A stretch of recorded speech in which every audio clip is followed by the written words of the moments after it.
All right, guys, welcome to Land Speculation on YouTube. It is a rather rainy night in the heart of Washington, D.C. tonight. I think the rain is expected to curtail within the hour or so, but nevertheless, it is a rainy night. And we are back out live on the streets of America's capital city.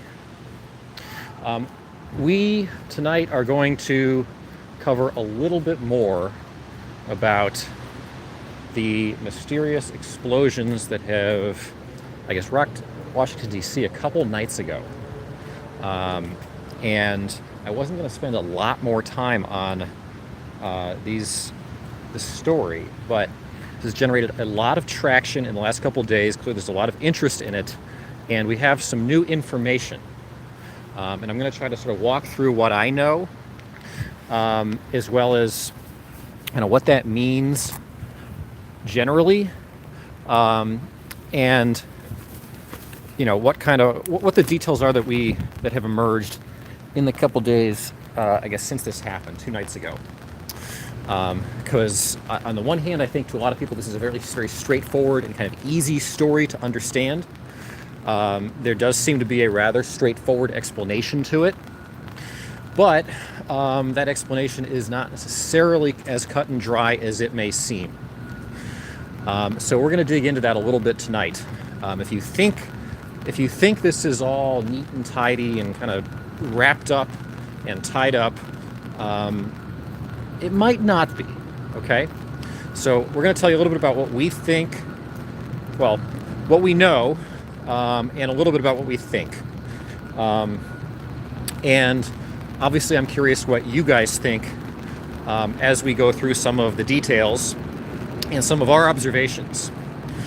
So I'll dig into that here in a couple minutes.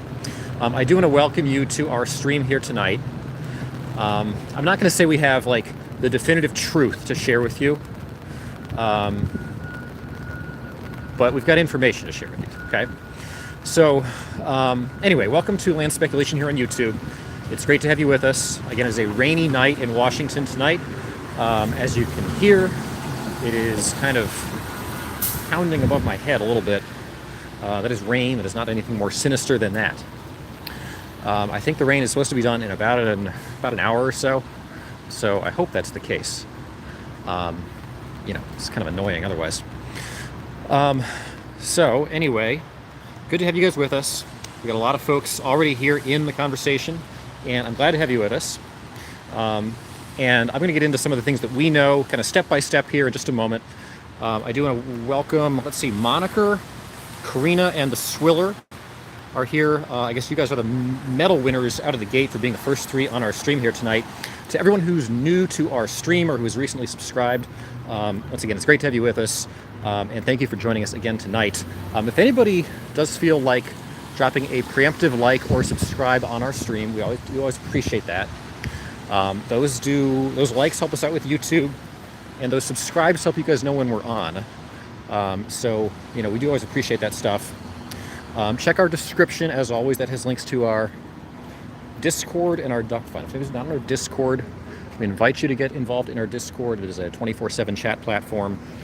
The Duck Fund is also linked in the description, and that is a PayPal link if people want to help support the stream. We do appreciate those contributions too, as do the Ducks. So, once again, just getting started out of the gate here on a rainy night in Washington on Land Speculation on YouTube.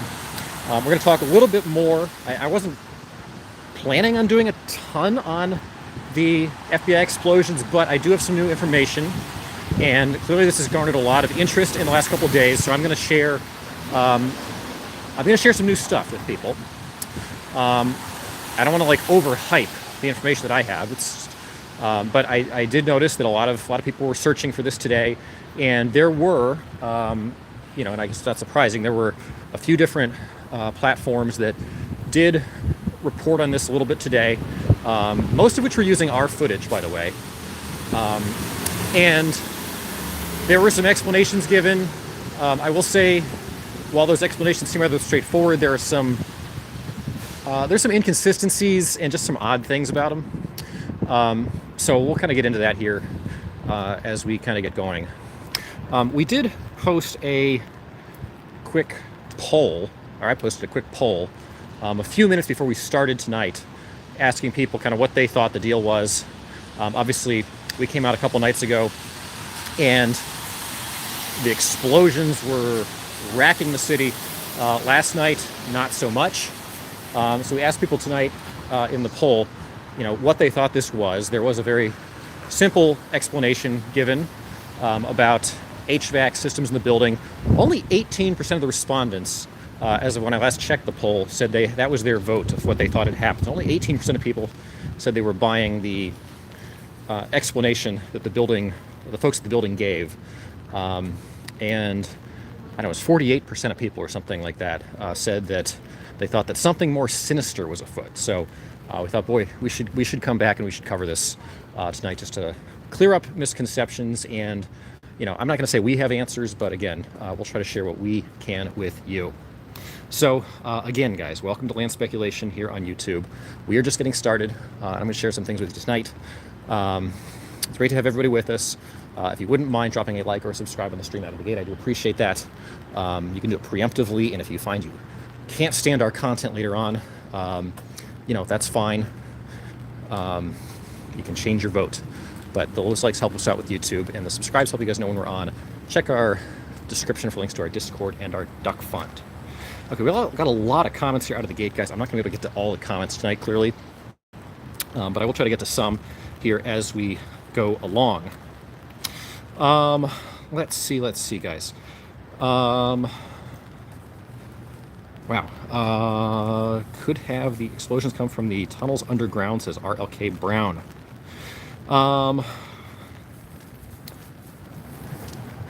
Okay, well, there's anyway, we'll get into the variety of possible explanations here, including the most likely explanation. And the most likely explanation is the one that is the most obvious. And we'll kind of talk about that. We'll talk also a little bit about what the kind of most plausible alternative I think is. Okay, and it's a little different from probably anything else you've heard. So what we're going to talk about tonight is a little different from probably anything else you've heard. So anyway, let's kind of dig into it. I might as well sort of just start kind of talking here, and I will try to monitor the comments here as best I can and respond to them as I can.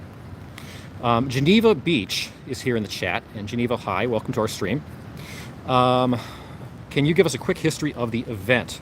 So that's a good place to start, guys. I assume most people have a decent idea of what we're talking about when it comes to this event at the FBI headquarters. And by the way, we're going to walk to the FBI headquarters here in just a few moments, just to kind of check things out and see how they're faring tonight.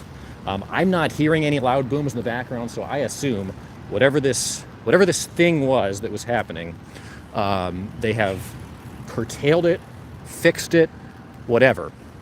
But we're going to check just to make sure and show you guys exactly the site where this all has gone down. The Dark Horse says the city is abandoned.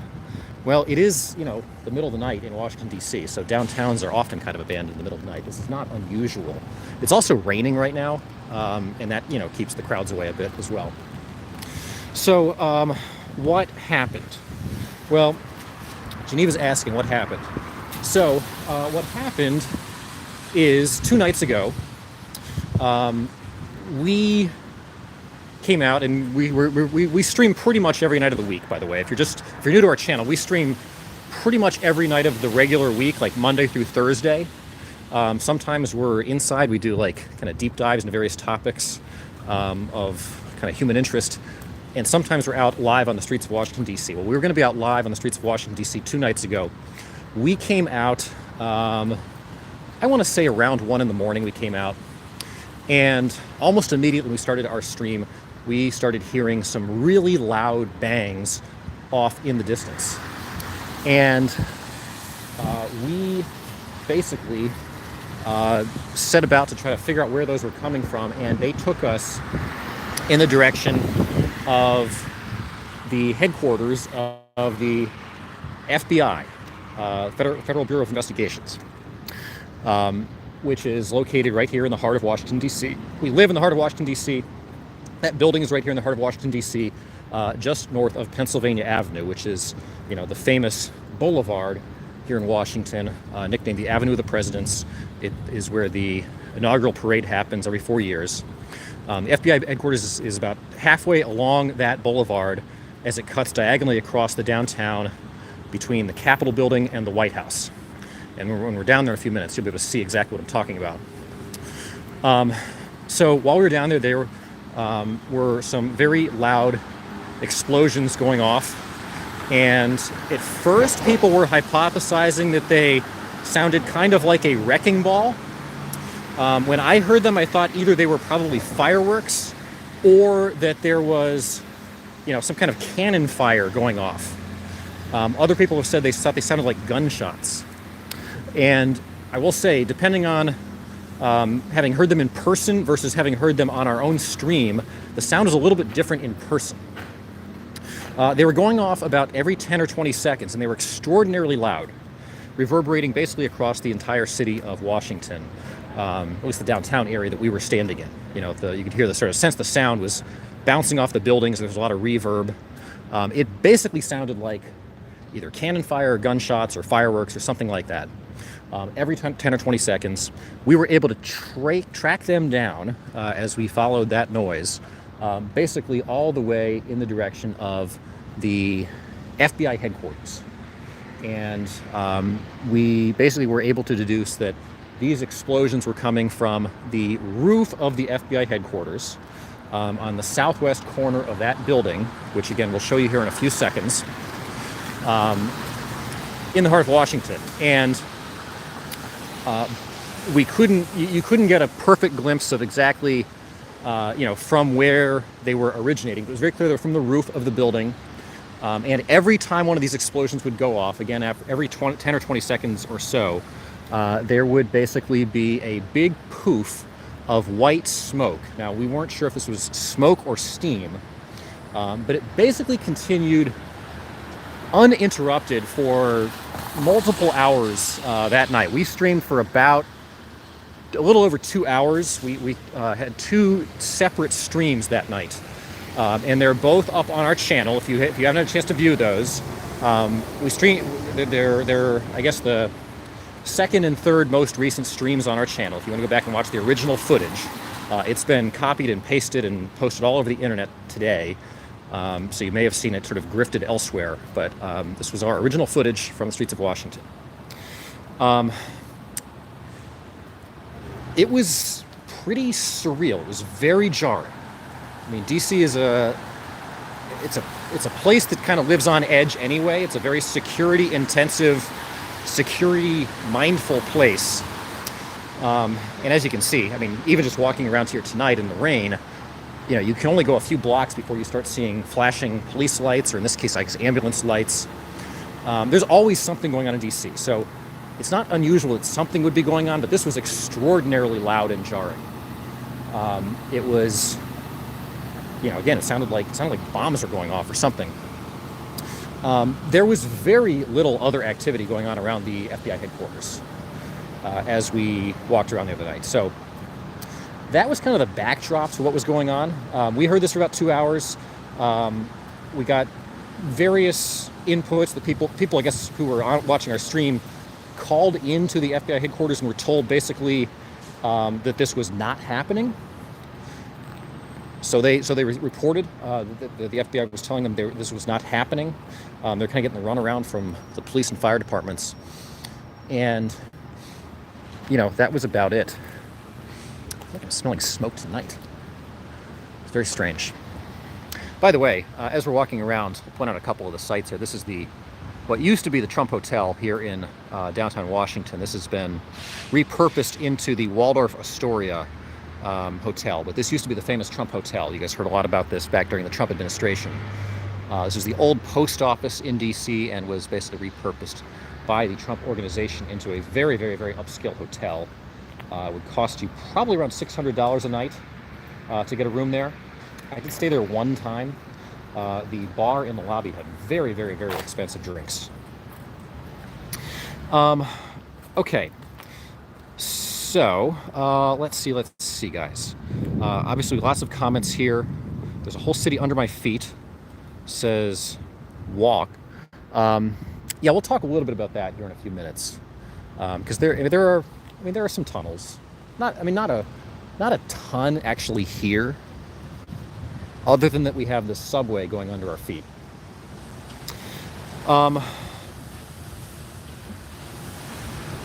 Is it crazy for the streets to be empty in a big place like that, even at this time? I know this has been away from it's amazing quiet. Terry, this is not super unusual, honestly. I mean, at least for the pandemic period, or since the pandemic started, this has not been unusual to see at least this part of Washington be this empty this late at night. Okay, this is not super unusual. So that's basically the backdrop, guys. Is there was basically just there were loud bangs going off from the roof of the FBI headquarters, and that was about what we were able to glean. We showed you guys the footage that we had, and if you've listened back to it, we were trying to sort through and figure out what was going on just as much as probably any of you were. So that was the story. At the time, we were basically the only people, as far as I can tell, that were reporting on this in any way whatsoever. On the entire internet, like there was just nothing. There were no news reports. There were no other feeds. There was basically nothing, and I don't know what's going on with this siren back here, but as you can tell, there's a lot of stuff that goes on in DC late at night that involves sirens and flashing police lights. Okay, so Georgetown is bustling. He's in the non-nightlife district. Well, I am down here in the... I don't know if Georgetown will be bustling this time of night either, actually, guys. Georgetown has been on hard times the last several years. DuPont might have some activity, but not Georgetown. But we're down here like in the federal core of Washington. So most of the buildings around us are big federal buildings. There's the IRS headquarters across the street here. That's a pretty giant monstrosity of a building. There is also the Department of Justice headquarters right there. And then right across the street in front of us is the FBI headquarters. So that is basically where this all went down. In fact, it was this corner of the building where those explosions were going off from the rooftop the other night. Basically from the top of the building, right up there, is where we were seeing these big poofs of white smoke and hearing these really loud bangs. And as you can tell, this is not happening tonight. It's very, very, very quiet tonight. Was it raining there that night? No, Captain Safe. It was not raining that night.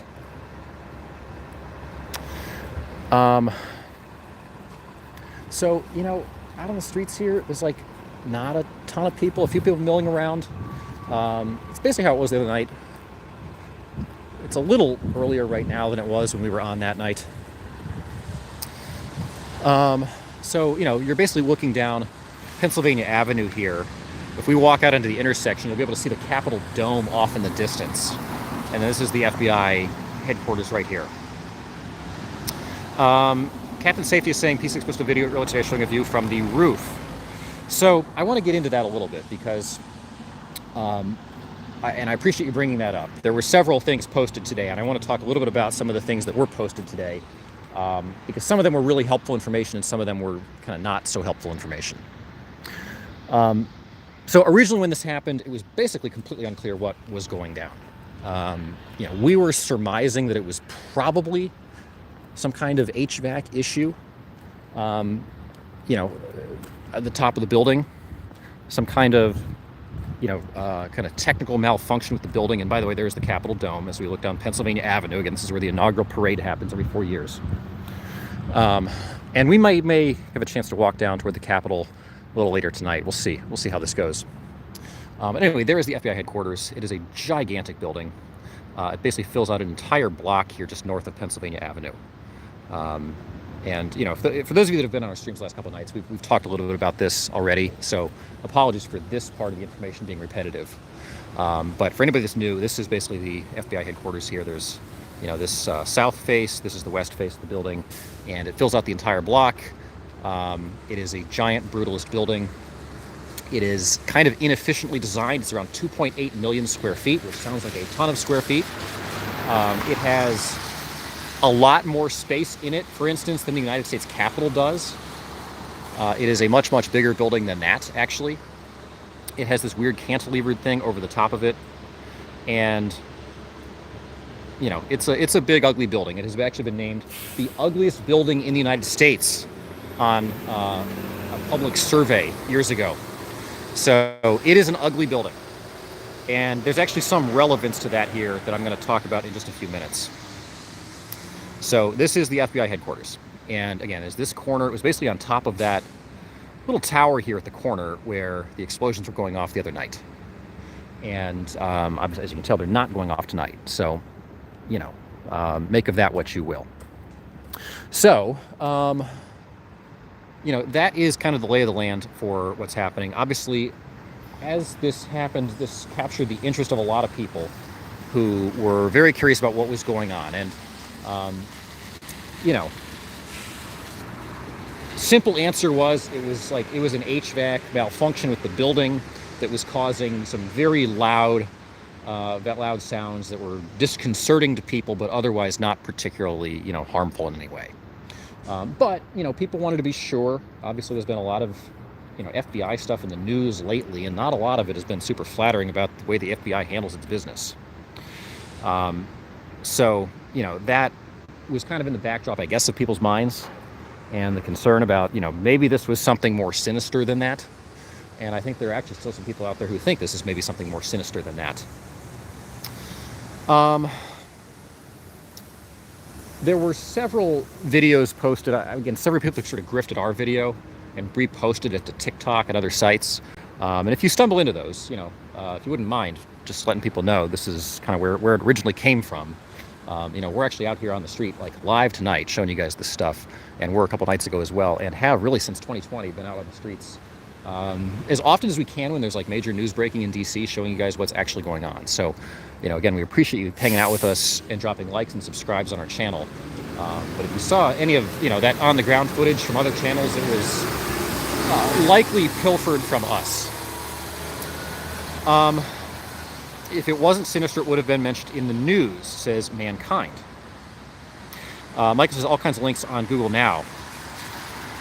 So, yeah, this has been, the footage has been posted. There have also been several articles that have been posted that talk about, you know, kind of what the explanation was for this. There was a news station in DC today that finally, basically 2 days after this happened, finally put out a short piece this morning. Basically, I mean, and they had somebody else's footage actually that was, I guess, shot from this rooftop that showed the smoke emanating from basically the same point in the building.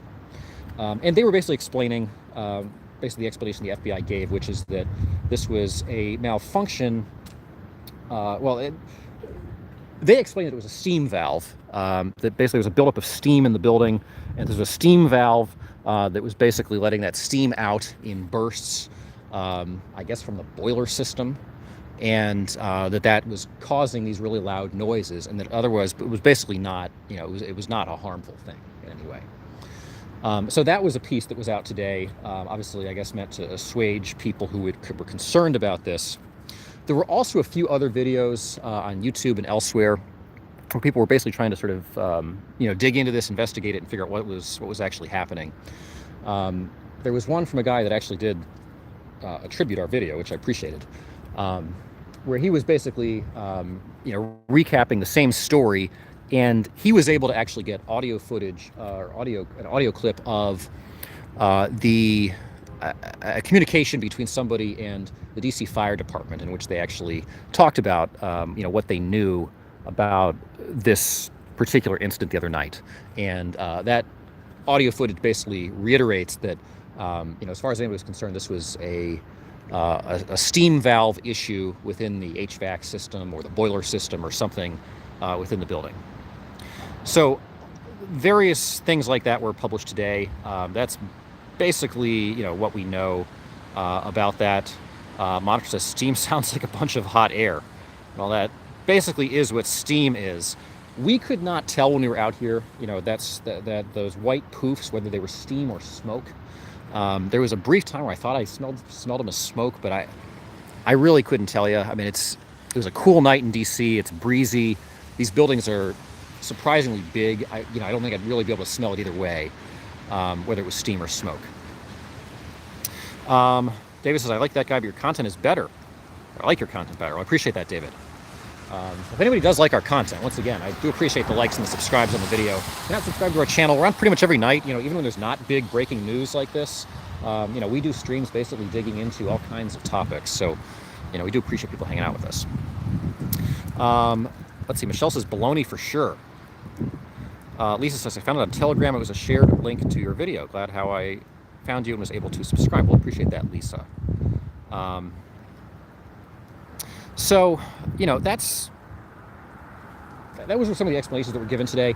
Generally speaking, again, usually the most obvious answer is the correct answer. So, it's like if you were putting a bet in Las Vegas about what was this, probably the greatest probability is yes, this was some kind of, steam valve thing with the boiler system. But I want to dig into that just a little bit further because I think there is a little bit more to it than that. We want to, I want to sort of give some context for that explanation a little bit. And I want to talk a little bit about some of the other things we know. So one of the things, so basically we kind of have a better picture of the timeline now of what went down than we did. Basically when we came out, it was about 1 a.m. We were out for about 2 hours. It was basically just belching continuously for that entire time. I mean, again, there were these big pops. In person, they sounded like basically just loud explosions, like single pops. I went back and I re-listened to our footage, and it actually sounds like 2 pops, almost like they were kind of more acute, almost like more like gunshots. And I actually heard some people saying they were watching, and they felt like they heard 4 shots every time it was happening. So, I don't know. It sounds a little bit different on the footage than it did in person. Katina says it sounded like a cannon. Yeah, that was my general impression, Katina. I've been in DC when they had the 21 gun salutes during the inauguration, and my impression was it sounded like that. So that was my initial impression. And I'm going to just walk a little bit here, guys, around the FBI headquarters just to kind of give you guys a little bit of varied scenery as we talk about this. So we got like a taste of it for a couple hours. And again, you've probably seen that full set of footage. If you haven't, again, the video's on our channel. We, I guess, now know from the person that reported to the news website that they said that these noises were going off basically from about 8:30 p.m., which would have been like the very tail end of rush hour in DC.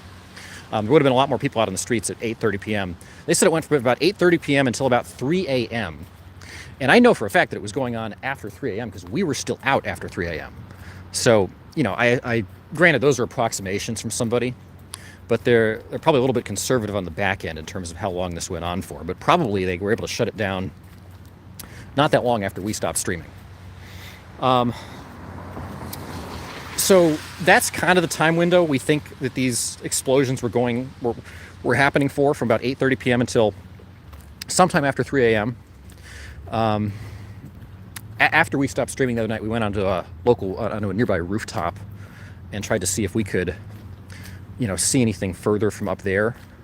And I mean, frankly, we really couldn't. I mean, it really didn't look like anything different from up there. The buildings in DC are all about the same height, so it's hard to see sometimes, what's going on surrounding rooftops. So that was kind of the timetable. We think this all happened. We also know basically that, we know because I guess there's a timestamp on it, that there was some kind of correspondence between people who called in. Somebody called in to the fire department around 10 p.m. And at that point, apparently the fire department had some information about this and was able to share it with somebody, basically reporting that the FBI was saying that they had an HVAC malfunction, that there was some kind of malfunction with their HVAC system, and that they had called somebody to come and, deal with it, but that they hadn't yet, that person had either not yet shown up or had not yet been able to fix the issue. Now, a lot of these buildings in the surrounding vicinity of the FBI headquarters, sort of counterintuitively, have like a lot of apartments and residences in them. Like, we're in a very kind of dead federal office building part of downtown DC, but there are also some residential buildings around here, and I can imagine people who lived in some of these residences immediately adjacent to the FBI headquarters, this was extraordinarily loud and disconcerting. So I'm actually surprised not more of them called the police or the fire department. DC police, I believe, was reported to have said that they only got one call the entire night about it, which would be very, very, very bizarre, given how loud and jarring it was. So basically what we know is this probably started sometime after 8:30 p.m. By 10 p.m. there had been correspondence between the FBI and the fire department, and it wasn't until sometime after 3 a.m.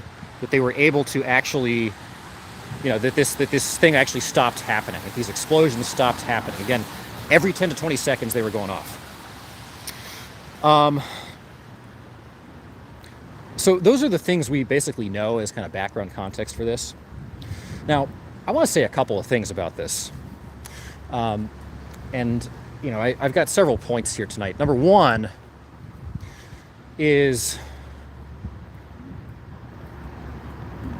I will take, I guess, as a given that this was some kind of HVAC malfunction, for the purpose of sort of assessing this.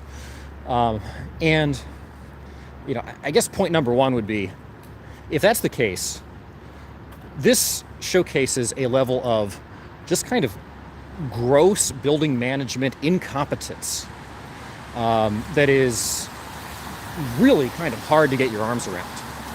I mean, you would think that a building with this much security and an organization that is as well resourced as the FBI, and theoretically, which has to be as well oiled a machine as the FBI,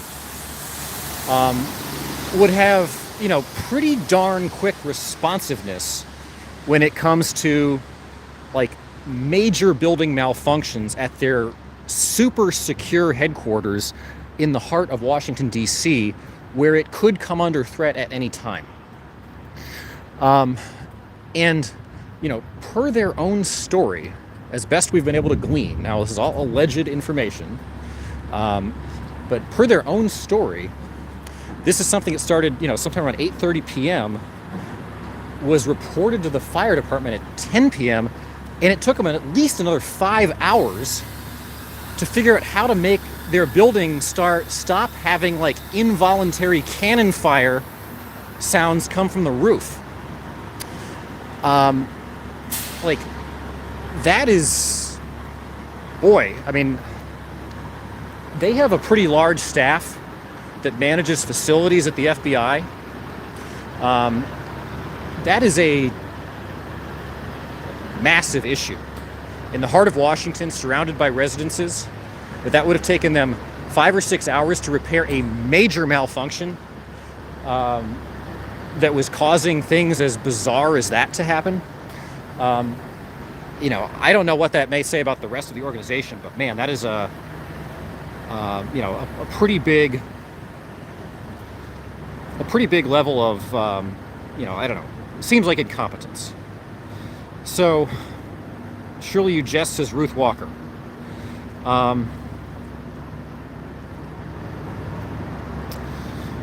Cynthia says, funny, those same exact sounds recorded in neighborhoods and towns all over months back. Never could figure out what caused those too.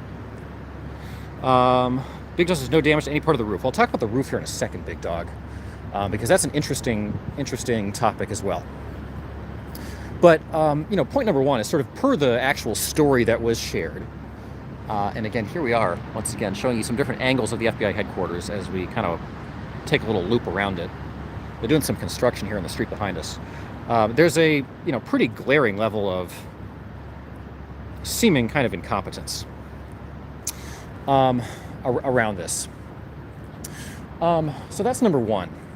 Okay. Number two is, if all of that is the story, and this was some kind of HVAC malfunction that happened sometime between 8 and 10 at night, that continued on until 3 or 4 in the morning, and was basically belching sounds that sounded like cannon fire into the DC community here downtown for 6 to 8 hours. The FBI never once, as best I can tell, offered any kind of actual announcement that everything was okay. You have some 10,000 residents or so that live in the heart of downtown DC here who, were probably hearing this and probably quite alarmed by it. And there was no announcement, there was no Twitter post, there was no press release, there was no communique to the news outlets. There was no communication from within the FBI to anybody around about this. And that to me is that is a tremendous amount of negligence. I mean, I don't know how you could have something like that happening at your building and not notify someone to try to tamp down on public alarm. In fact, there were people, I guess, that said they had called in and were basically told, by the folks that they called that, don't believe your ears, it's not happening. Clearly it was happening. I mean, you guys have seen the footage. That's just really irresponsible to not issue some kind of clarification out to the public about what's going on and, that things are okay. So, yeah, what the hell? David says, really, Land? Is that a statement or a question? So, those are my first two thoughts here is, they couldn't get this figured out for 6 to 8 hours, number one. And number two, seems awfully negligent to not report on it, in some way, report back out to the public for that entire time, and nothing after the fact either. I mean, this took, the only pieces that are out today are from news outlets that had to investigate it independently. Basically just, it sounds like nothing but denials from inside. And I don't know, I didn't call them. So, that's what people have reported back to me.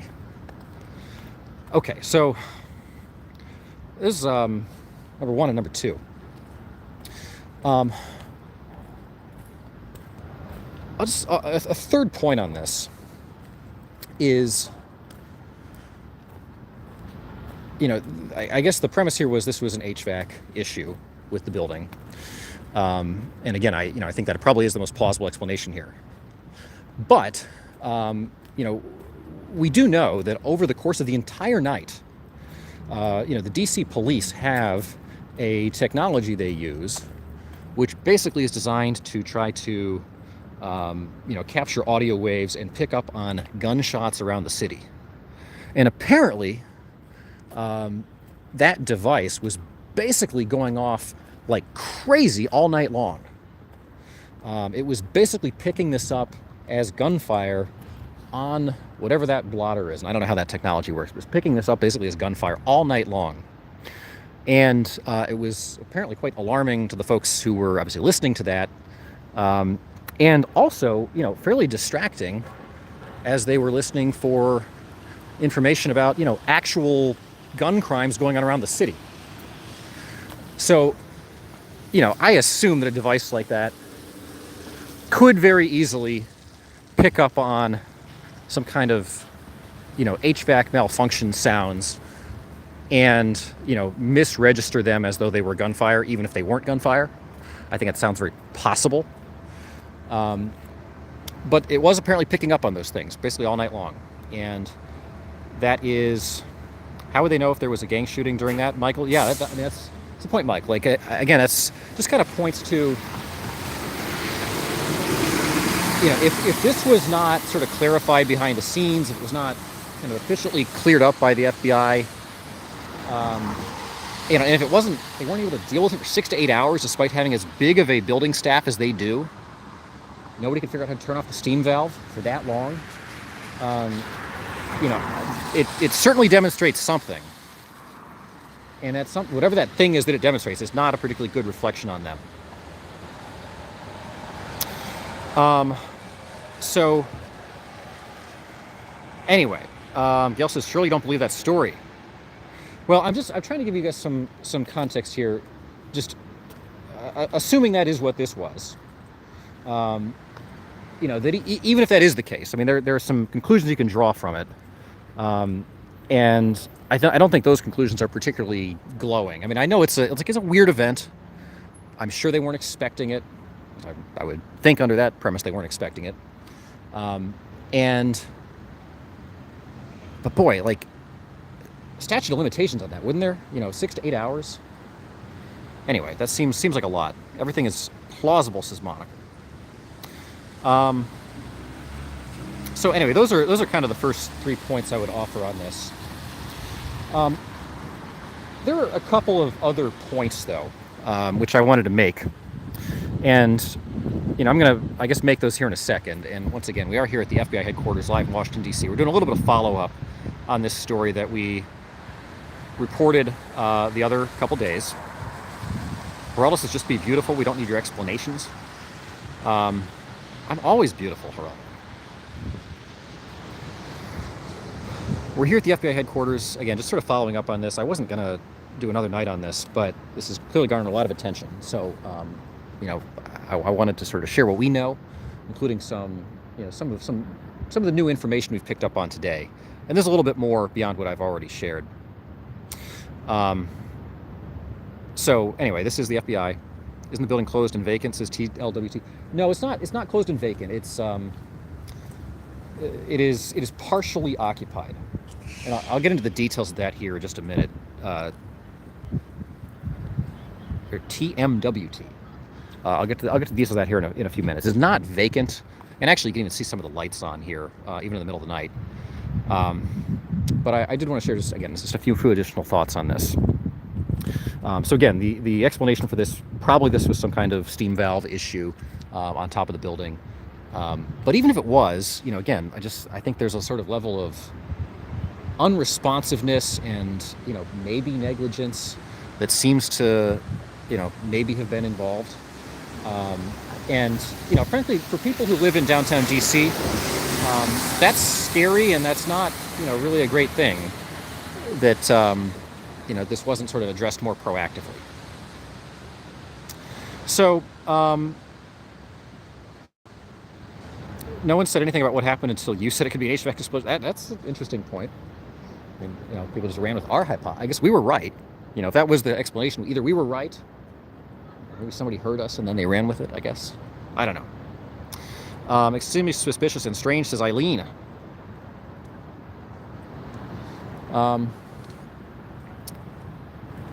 Well, it may not be that crazy.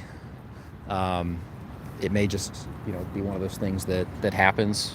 Sort of unexpected events happen sometimes, and there's not always a sinister explanation to them. But, I know a lot of people are suspicious, so we wanted to kind of at least go through the due diligence of sort of thinking through everything that did happen here.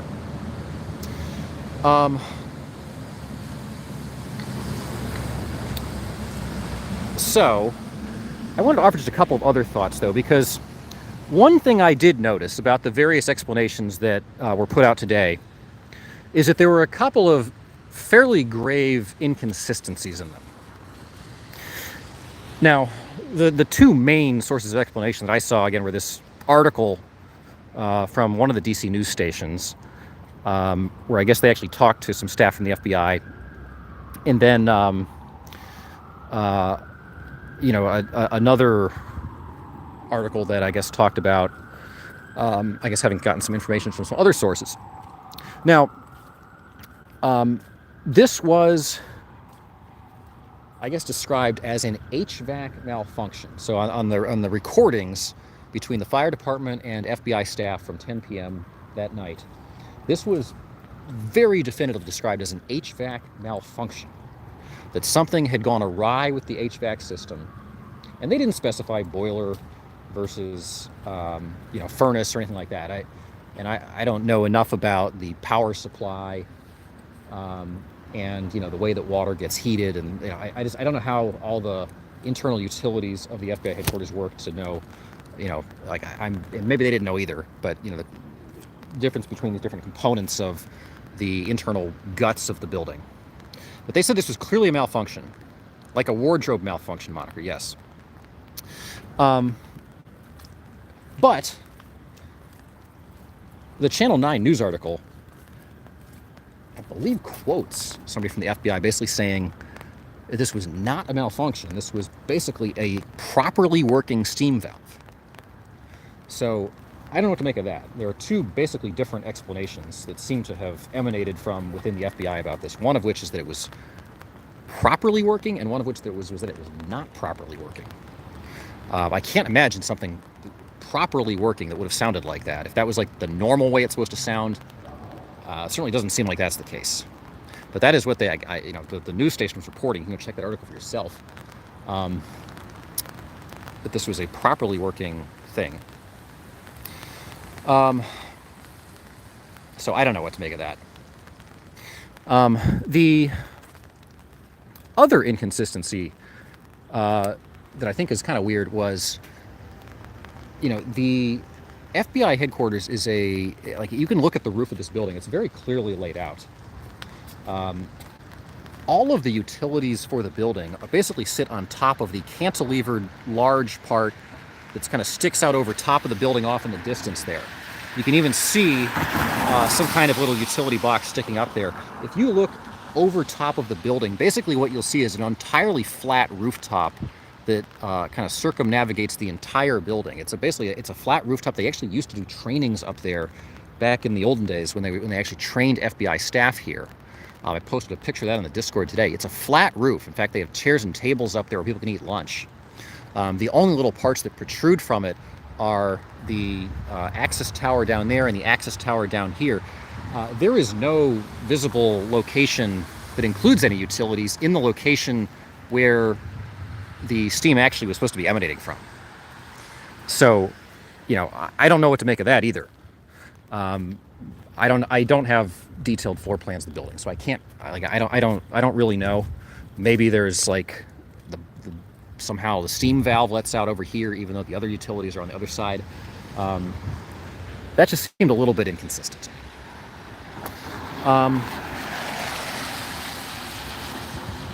How did it keep going on for so long if it was something simple like some HVAC valve?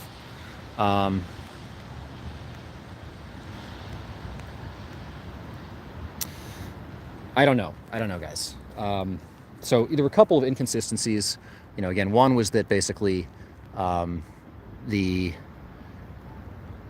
location where they said it, where it was obviously coming from, didn't seem to be a place where there were a lot of visible utilities, and they seem to be inconsistent in their explanation of whether this was something that was working properly or working not properly.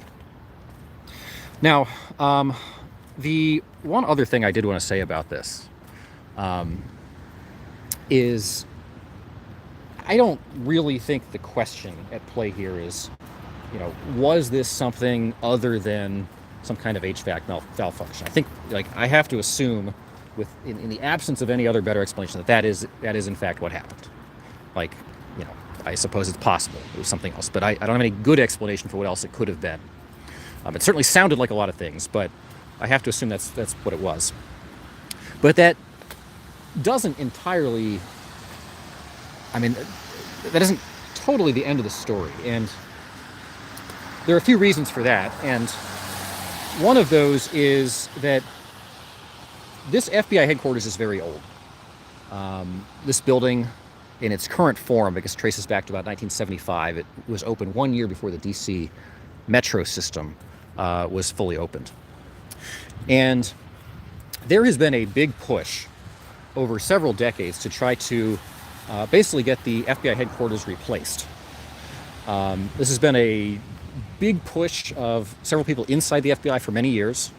It has been especially a push of Democratic leaders in Maryland and Virginia who would very much love to move the FBI headquarters to one of those states because of the potential economic benefits it might bring to Maryland or Virginia. Back in 2013, the General Services Administration, the GSA, which is a government entity, issued a request for information from companies interested in helping to relocate the FBI headquarters outside of the District of Columbia. They work very slowly, so that process kind of ground along from 2013 to 2016. And basically, there were 3 sites proposed to relocate the FBI headquarters outside the District of Columbia into Maryland and Virginia, Maryland or Virginia, back in 2013, 2014, 2015, and 2016. It was almost a done deal. It was, fairly well assumed that the headquarters was going to move at that time. Obviously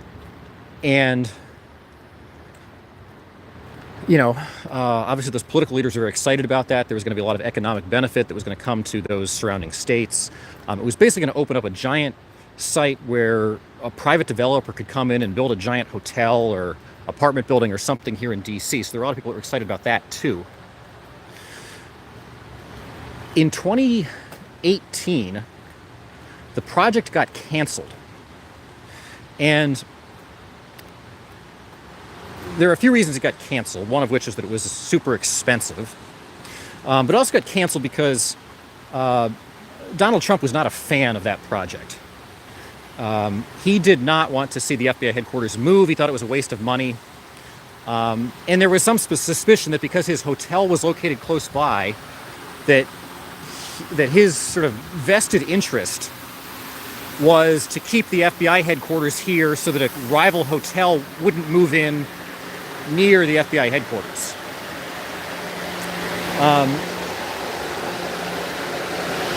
Whatever the cause, back in 2018, the project got canceled. And the people who basically run the finance and building operations for the FBI had to testify before Congress because they still wanted money basically to keep the headquarters here, but to fully renovate that building. And one of the things that they contended to the Congress at the time, and they were actually grilled extensively on this, was that the building did not need any major utility upgrades like an HVAC system. There are articles you can find about this back at the time. But the folks who worked within the FBI there basically said that they did not think that the building needed any kind of upgrades. Now, there are a couple reasons they might have said that. One of which was that they were trying to make the case that the cost was going to be lower to renovate the building, so that the Congress would go ahead and authorize that.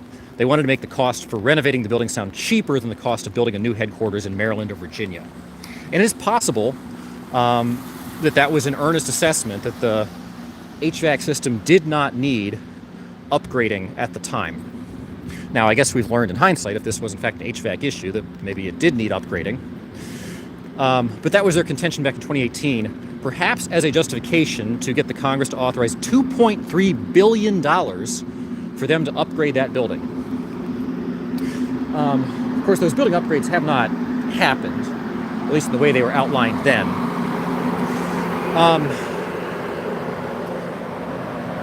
A couple of things may have been happening, and one of which is that they were sort of directly fudging the truth a little bit there. They knew there were some issues with the HVAC system, and they didn't report them because they wanted to make the case that the cost would be lower. And the other of which is that he just didn't know, which is probably the most likely explanation. Since Joe Biden has been in office, there has been a renewed interest in relocating the FBI headquarters to Maryland or Virginia. This has become a priority once again, and the GSA is going through the process once again of trying to allocate funding for those headquarters to move back to one of those two states. Pending the ability of the Congress to ultimately authorize that funding. You know, we're about a month out before an election, in which the leadership of the House of Representatives may very well flip from Republicans or from Democrats to Republicans. Republicans have generally not favored the relocation of the FBI. Democrats have generally favored the relocation of the FBI out of downtown DC. Now, I don't know. This is interesting timing in that context that, you know, a month out before an election where that issue very well may be an issue that comes before the new Congress, that a major event would happen that would underscore the need for somebody to allocate resources to build a new FBI headquarters. In other words, this FBI headquarters clearly is not up to date. You know, that's just kind of an odd coincidence about all this. You know, that a major building malfunction, specifically in an area where they said the building was okay back a couple years ago, would have happened right before the election. I don't know. You know, I think if you're looking to sort of grasp at something on this issue, it is not necessarily a question of what was the cause. Probably the cause was the steam valve thing. Question is, you know, is that maybe something they wanted to get out there a little bit? That maybe they're, you know, they need a bit of help with upgrading the facility, and if they're going to do it anyway, maybe it'd be cheaper just to build them a new facility. That's the point. So anyway, just a thought. Okay, guys, I've been rambling for a really long time here on Land Speculation on YouTube. I appreciate you guys hanging out with us here tonight as we have kind of been continuing to talk through this set of explosions here at the FBI building a couple nights ago. Just offering some new information and some new thoughts about everything that went down. And, you know, that's about all I have on this. Geraldo says it was a big distraction. Question is, distraction from what? That building to upgrade no more than $100 million, says Will. $2.3 billion was the price that was cited back in 2018 to, you know, redo this building. It's a giant building. It is a really, really, really big building. We should build a building to malfunction, no problem, says Moniker. Okay. Well, anyway, if you are watching us, you know, I hope some of this is interesting. Again, this is Land Speculation on YouTube. I do appreciate the likes and subscribes on the video here. Those do help us out with YouTube. Check our description for links to our Discord and our Duck Fund. The Discord, of course, is our 24/7 chat platform. The Duck Fund, of course, is our PayPal link. Okay. Ruth says just take the funding from the billion sent to Ukraine. Well, yeah, we're talking orders of magnitude, I guess. You know, we seem to write checks to Ukraine for large amounts of money pretty frequently. And then we debate over things like this for years on end. It's been like 20 years they've been working on trying to get the FBI headquarters rebuilt and relocated. Okay. I want to get to some of your thoughts here in the chat. And I also want to go take a quick walk. So I think we're going to maybe head down closer to the Capitol building. It is raining tonight, guys, as you can see. When we get the answer right, we'll know because the stream was shut down, says man.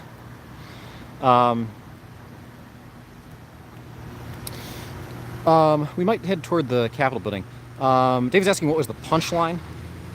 So, okay, just to kind of recap thoughts here. Punchline of what we know, you know, based on the information we have, is that this took a really long time for the FBI to repair.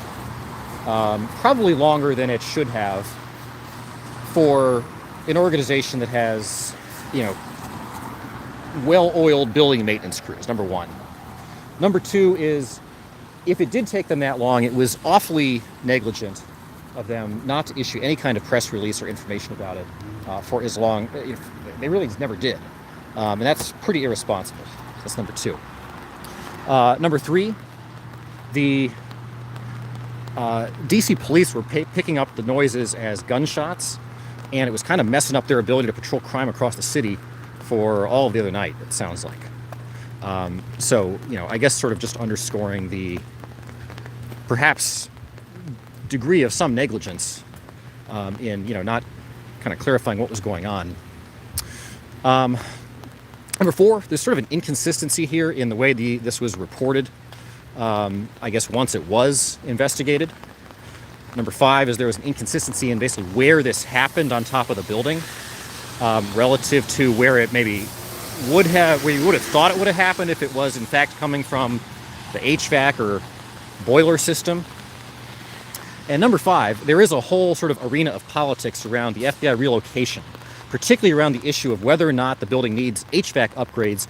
That is literally the difference between whether they are going to be able to justify building a new headquarters outside of the district versus refreshing the building inside of the district, which is just a little bit of a weird thing, given sort of where we are in the political landscape a month out before this election. So, those are kind of five observations that we had. Again, I don't, all I can tell you is what the explanations are that are out there, and kind of make some assessments on them. It's about the best we can do. I'm, obviously curious what you guys think here in the chat. Okay.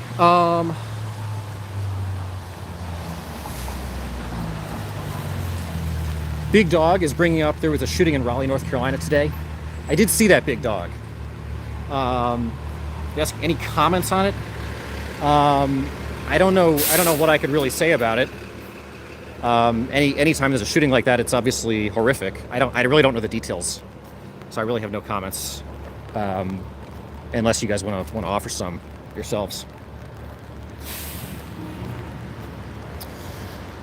Let me see, guys.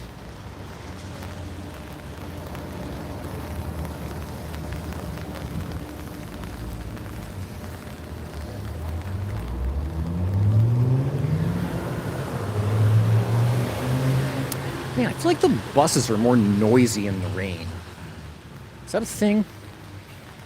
What a noisy traffic noise tonight. Is it the J. Edgar Hoover building? Yes. Redhead is the J. Edgar Hoover building. Let me see. Cold and rainy, stay warm if you can. Well, we're doing the best we can on that front. It's not that cold. It's just kind of wet and gross. And I thought by now this rain would have stopped. It was supposed to stop by about now. Land has his duck suit on. He's nice and warm, says D Green, as always. Bizarre happenings abound everywhere. Yeah, so I thought we would take a little walk, guys, over to the Capitol building, which is always interesting. Last night, of course, if you missed our stream last night, we did some dissection of the whole FBI situation. We also went to the White House, which is always interesting, where the lights were off because it was, well past midnight when we were there. We also checked out the Lincoln Memorial last night on the stream. So if you missed our stream last night, that was interesting. We went to the Washington Monument. We went to the Korean War Memorial, among other sites. So we were out again once again tonight in the live rain of downtown Washington, D.C. Hoosier missed last night. Well, I'm glad you're able to catch us tonight, Hoosier.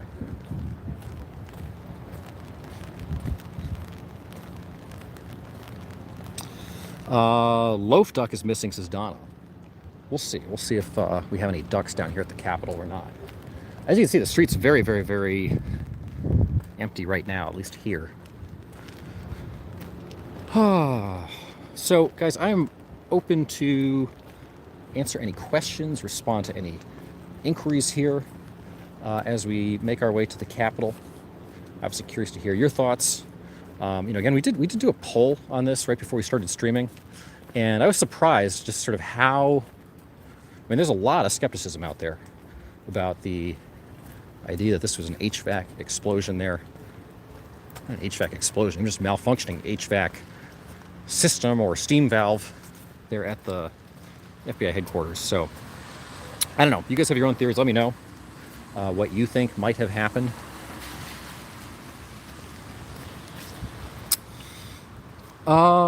Let's see. Let's go take a peek, see what else might be going on in DC, says Robin. We're going to do that, Robin.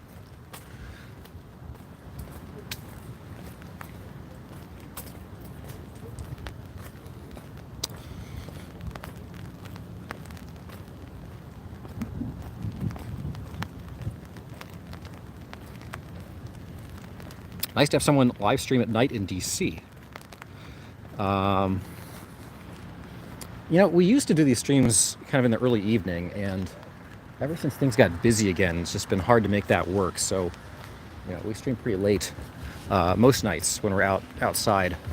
By the way, this is the Canadian Embassy here in DC, which is an interesting destination. It's kind of a weird location for an embassy.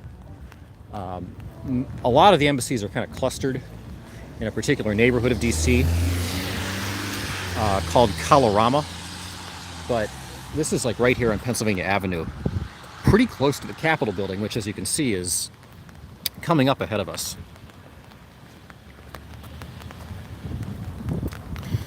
Why does no one pronounce the second L in Lincoln, like Lincoln? You can do that, David. I don't think anything's stopping you. It's kind of a mouthful.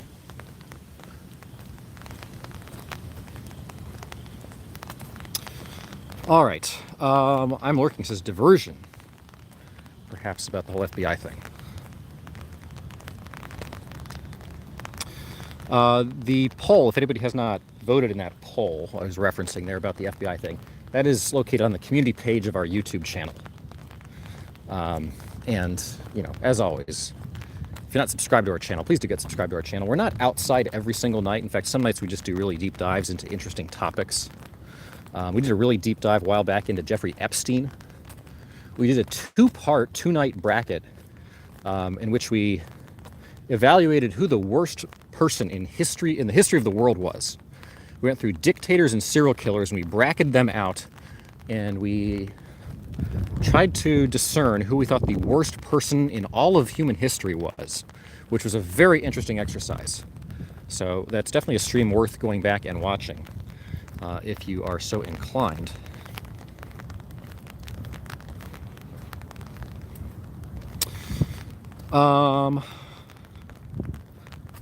Terry, what do you mean the visitors building? I'm not sure what you mean by that.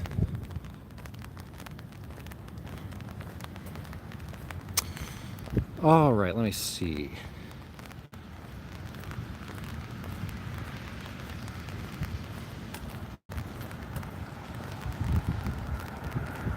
Okay, Mankind says, I think they were destroying evidence or something in the structure.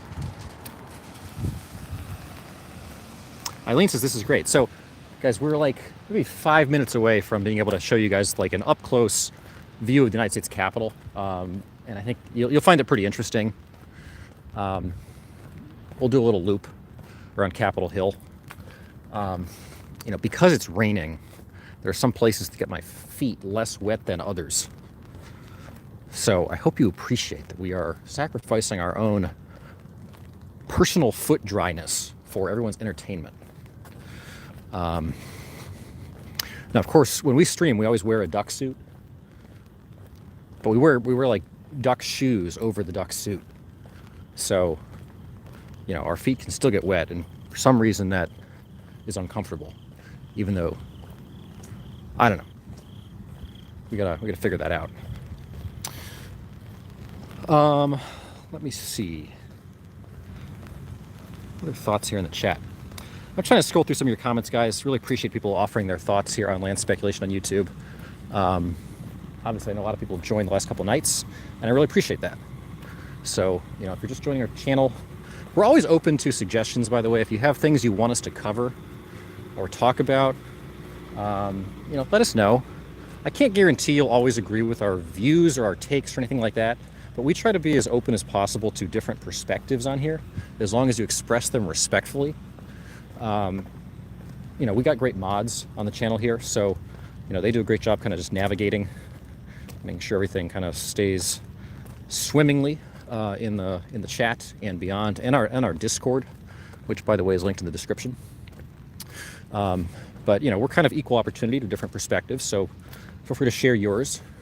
And if you want us to dig into any particular issue or question, just ask, and we'll try to do the best we can. We want to be entertaining and interesting for folks. We do this for too many hours a week for it not to be entertaining for people. So if there's ways we can do it better, let me know. And we'll try. Primitive X says FBI is not your friend. Linda, I'm wondering if they've locked in the Capitol after the vote at the January 6th hearing.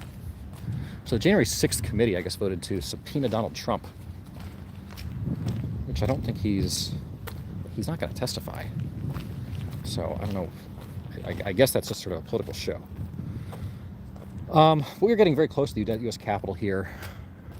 Let's see. There do not appear to be any ducks here at the Capitol reflecting pool, which is a shame, because we're big fans of ducks here on Land Speculation on YouTube. But it's very duck-free right now. Shame. Most definitely. The water seems a little bit brown.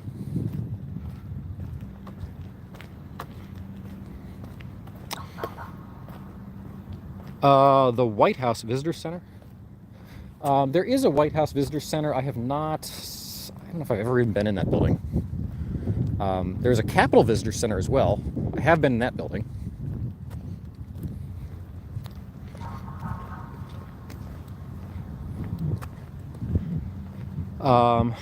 Yeah, Terry, I mean, you mean the Capitol Visitor Center? Yeah, that's basically the kind of, you have to go in there and go through like security. There's a little museum to the United States Capitol, and you can get tours of the Capitol from there. Yeah, I've been in that.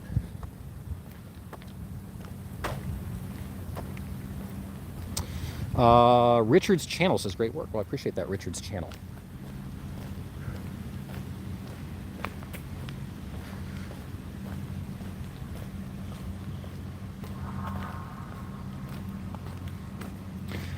Have I investigated the big screen-looking thing at the United States Capitol? Hoosier's asking. I'm not sure what you mean by big screen-looking thing, but we'll go check out the United States Capitol here, like, right now.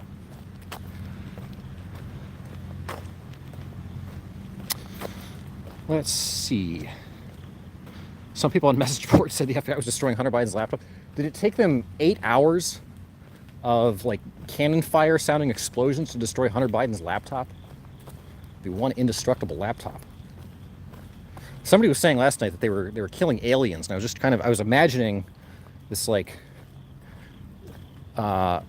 this sort of systemic genocide of aliens, like they were pumping aliens into this machine that every 20 seconds would blow one of them up or something. I don't really know how that would work. This is the memorial to Ulysses Grant, by the way. This kind of sits here at the base of the Capitol end of the National Mall. We can kind of stand here and look back down the National Mall toward the Washington Monument. All the way down, you can see just barely behind the Washington Monument, down to the Lincoln Memorial, which is it's like just barely down there at the very, very, very end. You can see it there. It's Lincoln Memorial.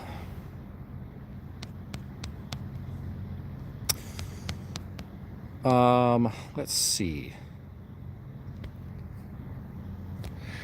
I have a preference for brand of shoe. I'm not like a big brand advocate when it comes to shoes, if that's what you're asking. Not really.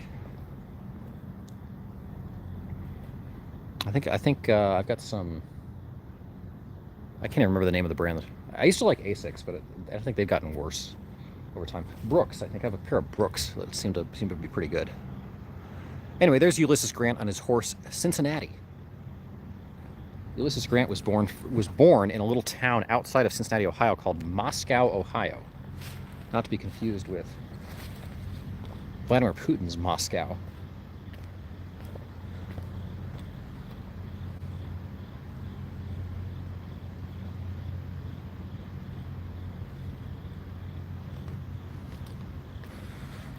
Oh, okay. Let's see. I'm trying to keep within about 3, 4, 5 minutes of being up to speed on the chat, guys. I know people get annoyed when we get really behind on the chat. When we have a lot of comments, it can be tough to keep up, but I'm going to try to keep keeping up.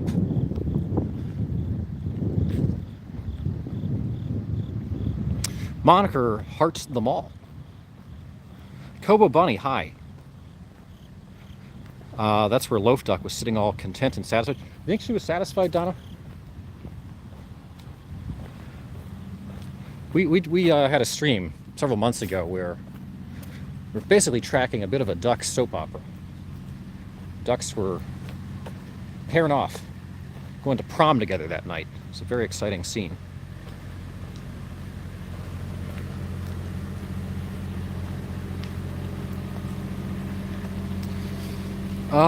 Let's see. Richard's channel got a shout out. You know, guys, if you post comments and we don't get to them, just keep posting stuff. Like, don't repeat the same comment over and over and over again, because that can probably be a little annoying. But, you know, we'll try to get to as many comments as we can, and eventually you'll get a shout out. So we are now walking, I guess, up the steps toward the, I guess, the back door of the United States Capitol. Somebody's asking about the screen at the United States Capitol.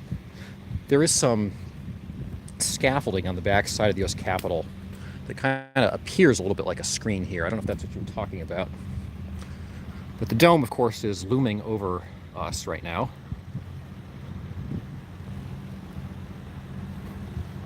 Half-Life Wife, this bluebird likes your duck channel. Glad I found you all.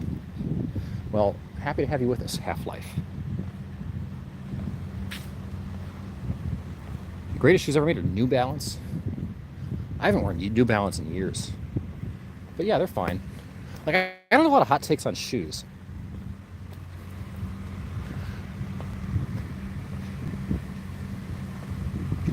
Ruth Walter, thoroughly enjoying my first night here. Well, I'm glad, Ruth. Terry, you're putting the miles tonight. Well, we've only been going for about an hour and 20 minutes, so it's not that many miles yet. We'll see how far we make it tonight. Of course, it's been raining, so it's just a little more exhausting when it's raining to be out doing this. I don't know why that is. Maybe the water slows us down a little bit. So anyway, we are here at the back side of the U.S. Capitol, and we are just about as close as we can get to the Capitol. You know, obviously this is the back side where basically the inauguration happens every 4 years.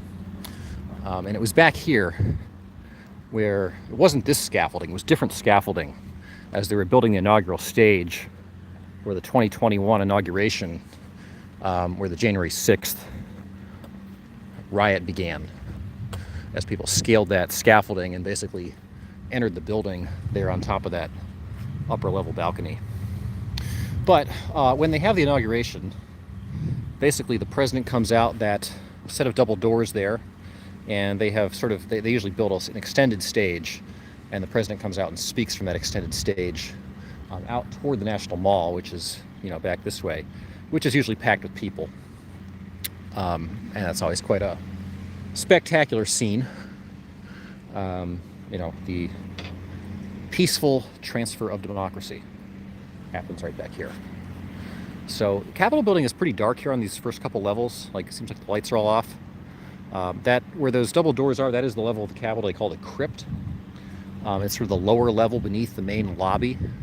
One level above that is the lobby where you can kind of stand in the dome and look up, and it's a pretty spectacular view up into the dome. On this side of the Capitol building is where the House of Representatives has their chambers, on that little part that's sticking out. And then on this side of the United States Capitol is where the Senate has their chambers, and in that part that's sticking out. Looks like this fountain is just barely on in front of us.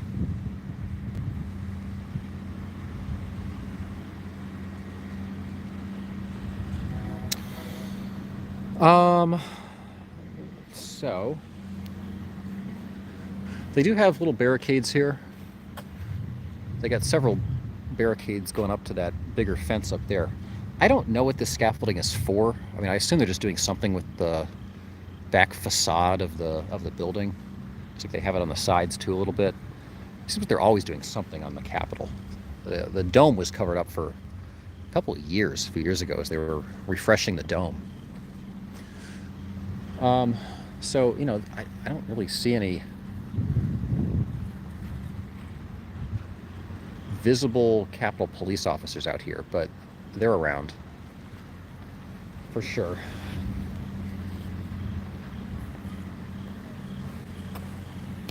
Anyway, there's the Capitol dome.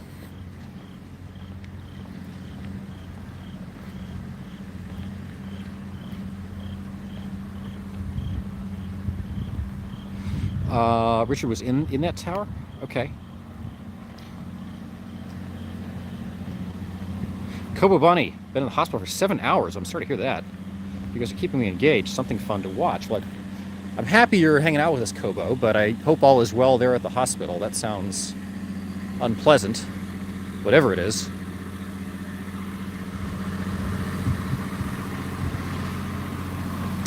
Eileen says everybody hit the thumbs up. Yeah, I appreciate that. If anybody's not yet hit the thumbs up on our video, those likes help us out. And it's really tough. Like you gotta take that finger, you gotta work out the muscles in your finger, press like way down on that mouse, and make sure the mouse is positioned over the right little hand icon. Anyway, I appreciate the effort.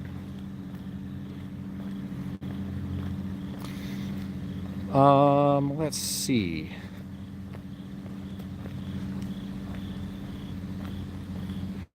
Where is Lincoln? Oh, the Lincoln Memorial? Way down at the other end of the National Mall. If you missed our stream last night, we went to the Lincoln Memorial last night. We're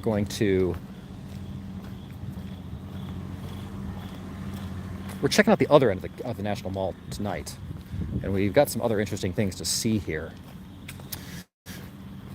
We're gonna basically head up Capitol Hill here, which is steep. Just get a little bit out of breath going up Capitol Hill. But basically we're just kind of surrounding the Capitol building to our left. Basically straight ahead of us / to our right are the Congressional office buildings. So each member of Congress has like an office suite that supports their role in Congress. They usually have like, I don't know, 11 or 12 rooms for their staffers and whatnot up there in one of these 3 buildings on our right, which include the Rayburn building, the Cannon building, and the Longworth building over here. The building over here, which is the Rayburn building, you can actually see it right into some of those offices right now. Let's see, who's this? They got somebody on TV there. You can't really see it on the stream. They're watching something there. Anyway, that's the building where Alexandria Ocasio-Cortez has her office. And people are always interested when we're walking around DC in the underground tunnels. And there are there's basically an underground tunnel connecting the Rayburn building over here to the United States Capitol over here. And that underground tunnel actually has a little subway system in it. There's a little subway system connecting the House side to the United States Capitol and the Senate side to the United States Capitol. And then tunnels underneath all the other buildings here on Capitol Hill.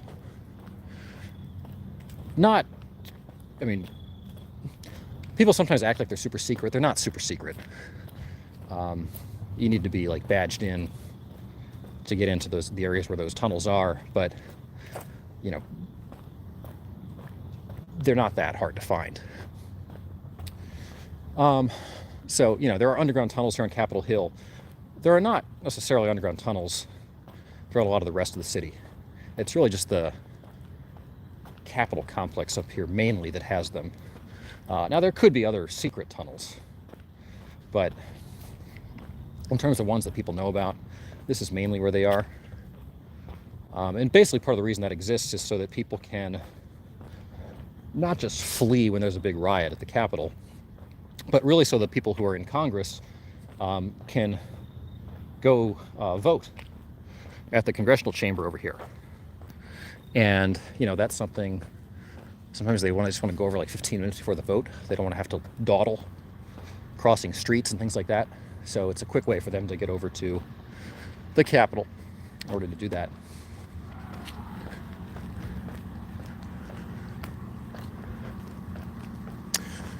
So we're getting here to the approximate top of Capitol Hill. I feel like I heard a scream there a second ago. Did you guys hear that? I feel like I heard a scream off in the distance there.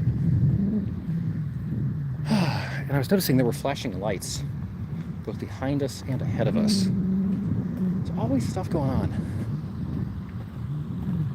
I don't know why. Always stuff. Okay. Over here, by the way, in front of us is the Library of Congress, which is, of course, the world's largest library. Because these lights are in our way. It is the Thomas Jefferson building of the Library of Congress. It has the famous reading room, contains the Presidential Book of Secrets, among other things, maybe. It is connected via underground tunnels to the surrounding Madison building and Adams building. And actually, a lot of their collection is stored off-site at, well, I don't know if they're secret, but there are sites off in Maryland and Virginia where they store a lot of their materials. And, you know, they kind of can't accommodate all the books in the Library of Congress just on this site. So I don't know what these police lights over here are. There's just always something going on. But yeah, it looks like there's something strange happening over here. Let's see. So Moscow, Idaho. There's probably a lot of Moscows. I would guess there's probably at least 10 states that have a Moscow, if I had to just guess off the top of my head.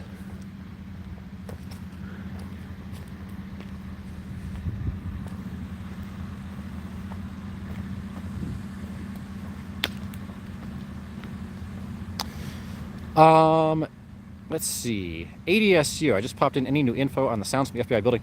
ADSU, if you scroll back and listen to like the first hour of our coverage, we did a very deep dive into some of the things that we now know about what happened at the FBI headquarters. So scroll back in the video. We did cover it extensively. We were at the FBI headquarters a few minutes ago, and we decided to come up to the U.S. Capitol just to see what's going on up here. But we can fill you in, I guess, and everything that's happening.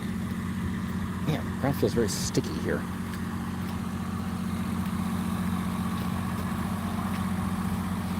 Yeah, another scream in the background. Are you guys picking this up? Like, they sound like male screams way out from the distance.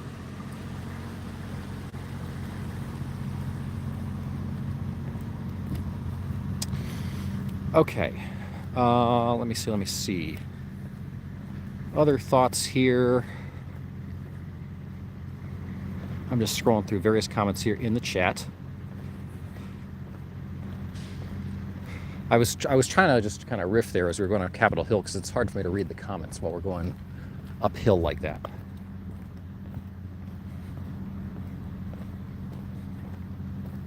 What were the structures built in front of the White House a few months after the 2021 inauguration? After the 2020 inauguration? In front of the White House?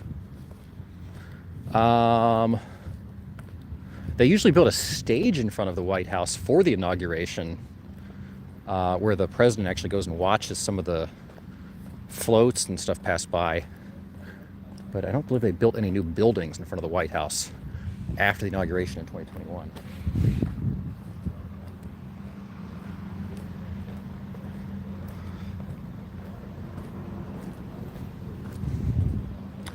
So we'll pause here and take a gander at the Capitol building here while I get caught up here on some of your comments.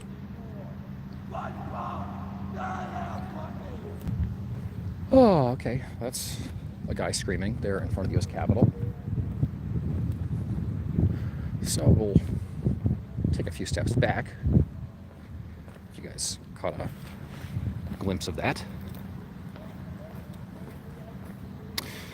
DC, pretty at Christmas time. Yeah, I would say like summer is the prettiest time for DC actually. Maybe spring, but I would say when the stuff's blooming in DC is the prettiest time of year for DC.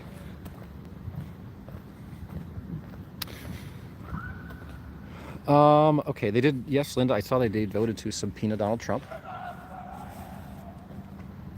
Yeah, I don't know what this guy is doing.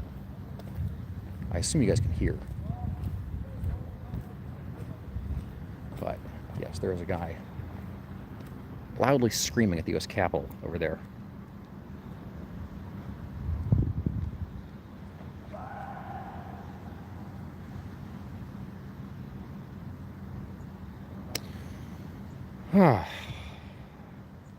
This is what we get for being out at, what is it, 2 in the morning.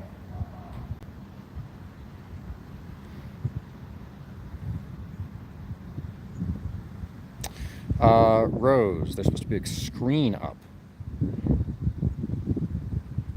Yeah, guys, I mean, other than the scaffolding there on the west front of the Capitol building, I'm not sure what people mean by screen in front of the Capitol.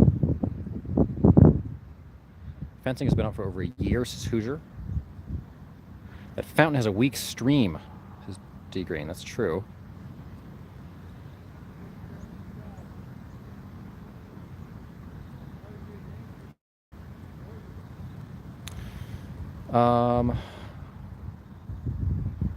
What if Trump takes the 5th? I don't think he's going to show up for his subpoena, Big Dog.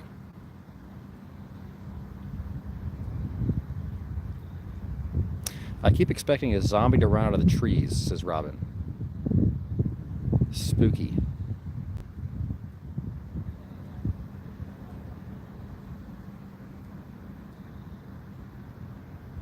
Jose, talking about the FBI, if it was some sort of explosive device, there would have to be some sort of structural damage. The roof would have caved in, or the building would have sustained damage. None of that has been found. Yeah, Jose, there was no, I mean, there was no, everything I've seen, there was no evidence there was any kind of damage to the FBI building of any kind.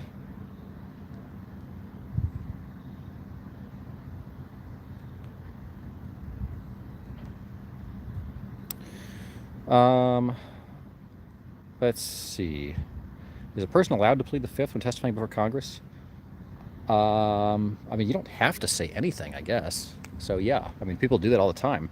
They plead the 5th.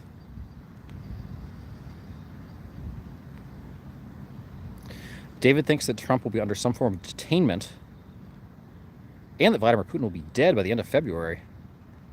Wow, David.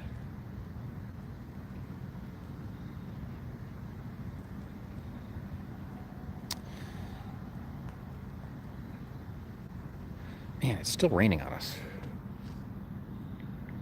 I thought this rain was going to be over earlier in the night. Some of those tunnels have been filled in for the last couple of years, says Hoosier. Well, the main tunnels between the Congressional and Senate office buildings and the Capitol are certainly still there.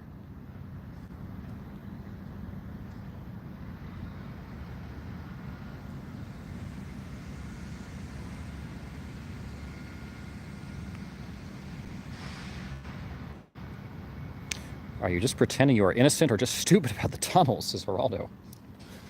Well, which tunnels are we talking about, Geraldo? I'll share with you guys everything I know. All cities have tunnels. There are certainly utility tunnels and there are subway tunnels. Rats live in tunnels, I suppose.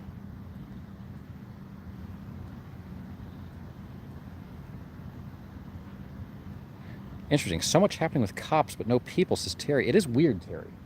You know, we still have some, you guys can just see it over there. It's like, we got some police lights through the trees there, and I don't know what's going on over there. when it's like, I don't want to, get too close to local police incidents. Got some steam coming out of the ground over here. That is, it's hard to see that, but that is not glare from the lights over there. That was actually steam coming out of the ground. Okay, let me see. What else is going on here, guys? Eileen, I heard something. Yeah, guys, I was trying to be a little quiet there because there is a guy, like, he was walking across this eastern front of the U.S. Capitol, just like screaming at the building. And I don't know if that was just somebody who's just screaming in general, or if that was somebody that was like specifically screaming at the Capitol out of like some kind of anger or frustration. It seems like a weird time of night to be doing that, since none of the lawmakers are here right now. The only people that are probably here are the Capitol Police, guarding the entrances to the buildings. Saddam Hussein was captured in the tunnel. Yes, but that was in Iraq, not in Washington, D.C., in December of 2003.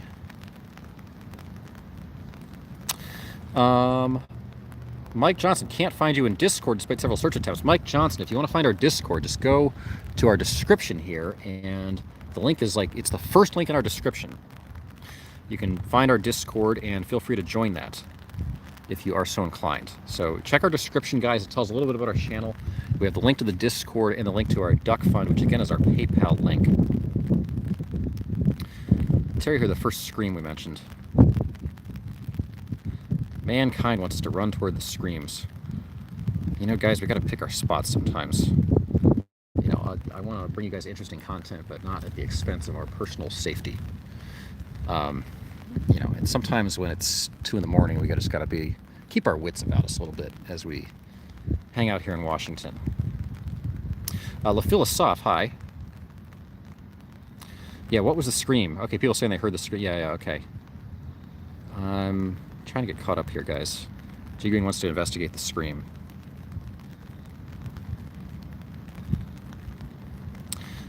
You're safe there, man. They aren't certifying election results tonight, says David.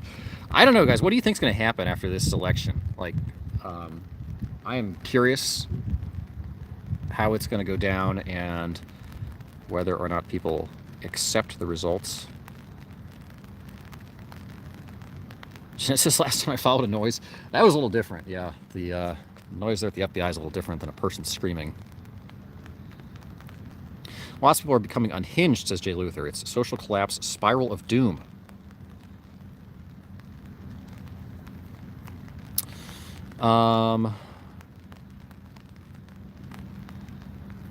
Thanks, La Philosophe. There's been a lot of interest in this FBI thing. I know, for some people, it's just it's cut and dry. It's an easy explanation. It's over. I think a lot of people are suspicious of it still. I wish I had better and more definitive explanations for folks on it. I shared some thoughts today. I don't know if those are helpful or not, but there's a little bit of new information in there in the first 45 minutes or so of our stream. But you guys can kind of take of that what you will. I don't remember it being that empty when I was there in 2008. Seems like a ghost town aside from Clown Man yelling, says MSM. Well, were you here at 2 in the morning? I mean, that's part of what's going on here, because it is very late at night. Down here, by the way, underneath where we're standing is the entrance to the Capitol Visitor Center. And you actually see, immediately ahead of us, they have the metal detectors for when you try to get into the building. They built this underground visitor center, 15 years ago, maybe 10, 15 years ago. Because back in the 90s, you could actually, if you wanted to get into the Capitol building, if you had a tour of the Capitol building, you basically, lined up and went in the front door there. And in 1997 or 1998, they had an active shooter situation at the Capitol. It was very scary. And that kind of gave way to the need they felt to build more security outside the Capitol. They always kind of do things in response to the last incident. And that was the threat then.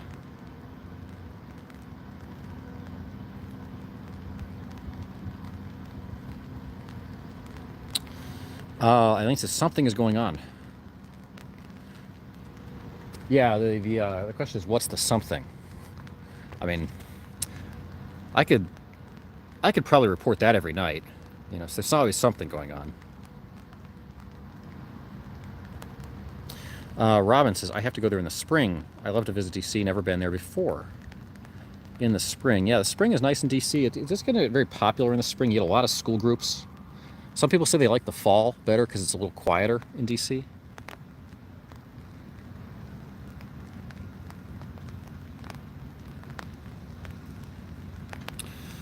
Okay, so anyway, there's the Capitol building. David's asking, remember Acorn? I do. Of various like news cycle style political scandals over the years. Again, there is the Library of Congress over here. We looking at that. There have been times when we went on our stream, went up to the front door and tried to look into the reading room. But that is the Library of Congress, the Jefferson Building, which is the main reading room for the Library of Congress.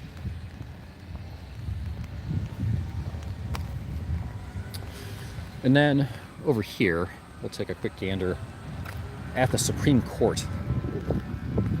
What am I doing using words like gander? I don't use words like gander.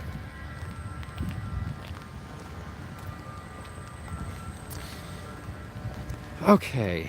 No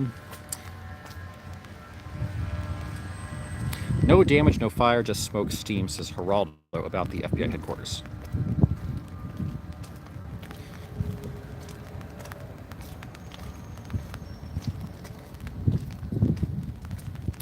LaPhilosoph is saying things are not good in Ecuador.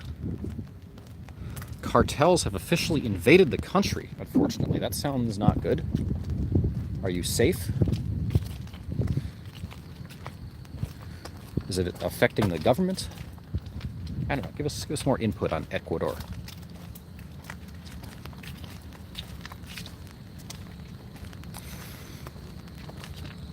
So somebody's bringing up Vladimir Putin here in the chat. Sometimes we do deep dives into Ukraine just to give people updates on the war. We got a lot of people with different perspectives on the war in Ukraine. And sometimes we do deep dives into that content as well. This is the Supreme Court ahead of us. It's very quiet compared to how it was a few months ago when the Supreme Court overturned Roe versus Wade and there were protesters up here every day. It's very quiet right now. Those doors there at the front entrance of the Supreme Court are very, very, very heavy. And there is a plaza there that has a couple of fountains in it. There's looks like a couple of police officers kind of guarding. And there's it's hard to see, but there's a fence there basically blocking access up to the steps. We did, a long time ago, it used to be able to basically walk up all the way on the steps up to where those columns are and where the front door is. And, we did walk up there a long time ago. But then we started getting yelled at anytime we would go up there by the police officers. They don't seem to be very happy about people getting that up close to the Supreme Court building anymore.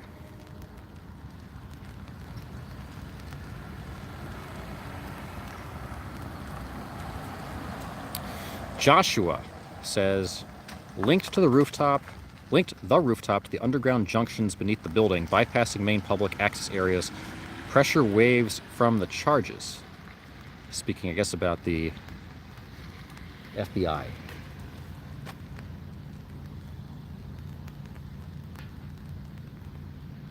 Forced the smoke out of the aforementioned vent, giving the appearance of roof explosions. So is that it's a long way Joshua saying it was a steam valve there at the FBI headquarters? Yeah, probably the most likely explanation.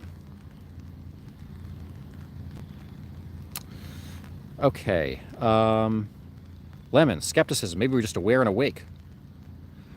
Yeah, Lemon, I'm not here to pass, I'm just going to communicate what I can communicate, and, it's up to you guys to draw whatever conclusions you want to draw about stuff.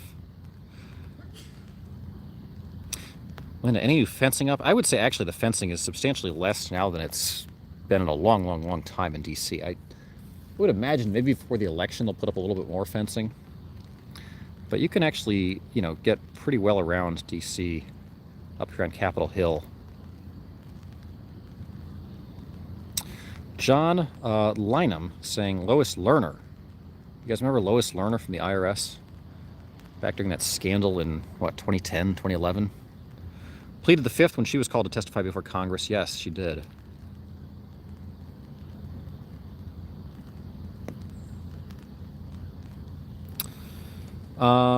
Let me see, guys. I really appreciate all the thoughts here in the chat. I'm just trying to keep up with all of them. Sorry, I can't get to every single comment.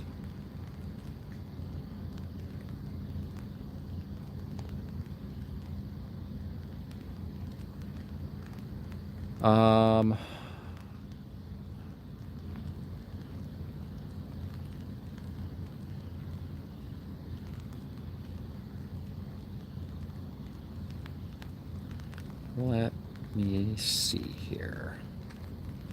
Joshua, I believe stock market crash October 24th. Why October 24th? What do you think's going to happen then?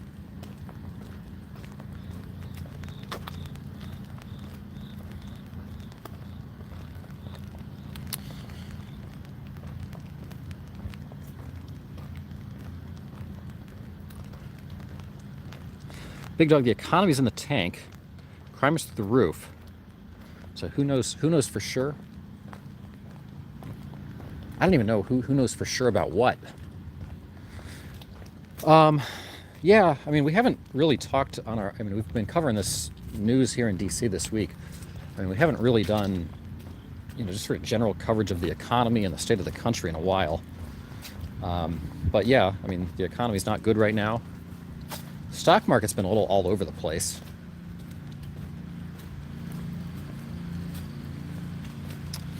At the rate it's going, there might not be an election, says Linda.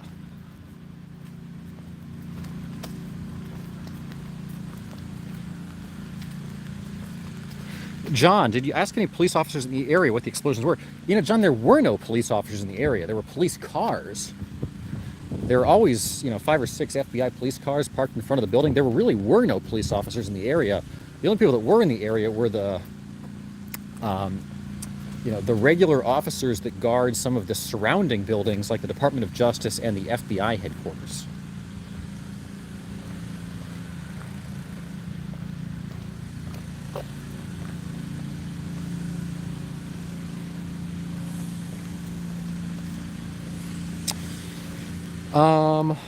Let's see.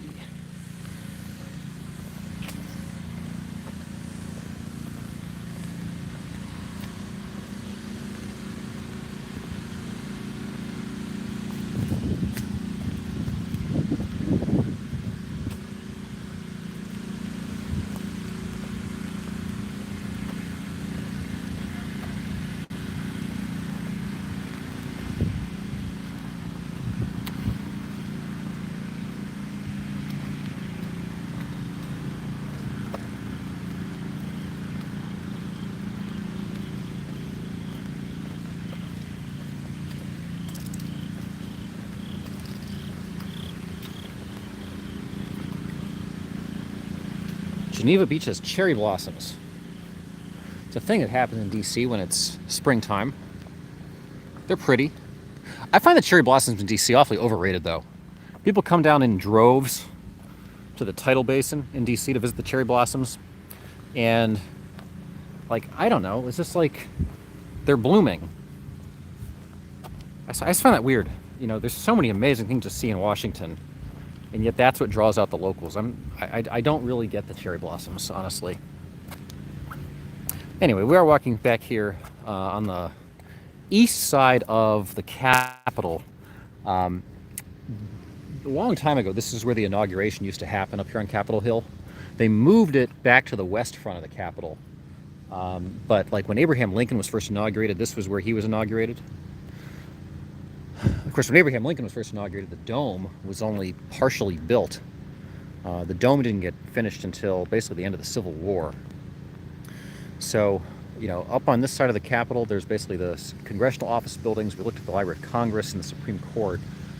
This side is the Senate side of Capitol Hill. So all these office buildings are Senate office buildings, including this one through these trees here, the Russell office building. There aren't as many large Senate office buildings because there aren't as many senators.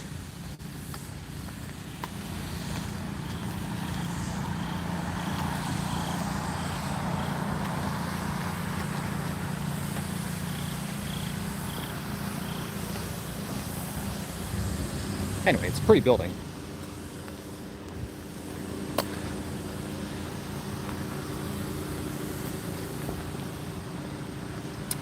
Sorry guys, just cleaning the lens a little bit. I was noticing we're getting a lot of steam and blur on the view. Hopefully that's a little better. To be able to see stuff. Rob and I stay away from people who scream.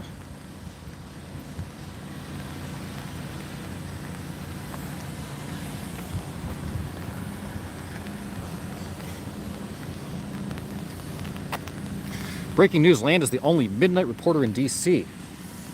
Well, it's now after 2 in the morning, big dog, so I don't know. Are there other D.C. streams going right now? I would be surprised if there are many, if any. It is definitely late, and there doesn't seem to be a ton going on here.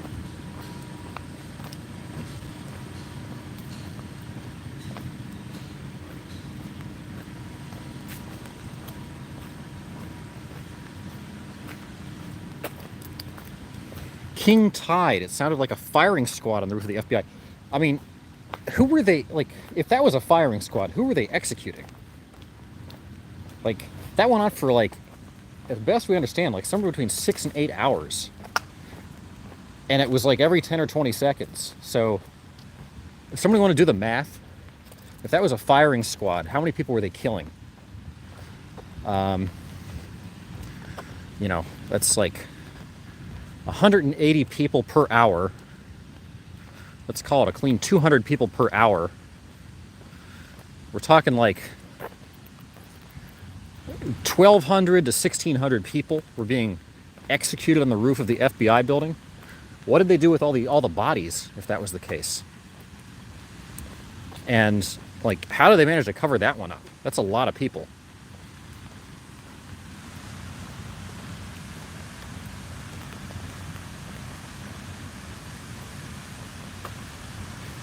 Hoosier, I flew my uncle's ashes to Arlington in 2016. It was beautiful except for the rain. Well, rain does happen. DC, you get a lot of it in the spring. You get some of it in the fall. Fall can be surprisingly rainy in DC. But yeah, Arlington is absolutely beautiful. We have been meaning for a long time to do a stream out at Arlington Cemetery, and we haven't yet. I want to find the right way to do that sensitively. Obviously, that's a very sensitive place to do any kind of content.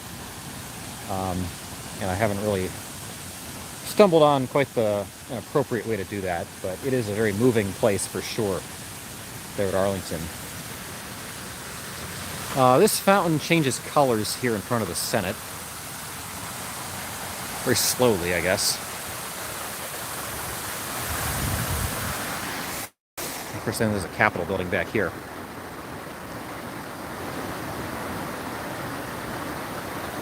Half-Life, talking about the FBI, what I found disconcerting was the fact that people were not out in the streets asking WTF. It should have been covered on the news. Unprecedented. Well, there were a few people that stopped us to ask if we knew what was going on, but only a couple.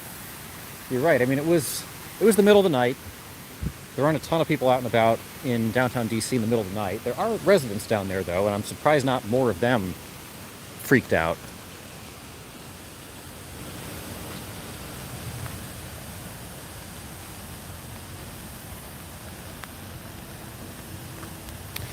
User says, looks depressing while this recession is going on. I mean, I think this part looks pretty much the same regardless of whether there's a recession or not. Did the explosions at the FBI building stop, says Cappy? Yes, they did. They lasted for about 8 hours 2 nights ago, and that was about it.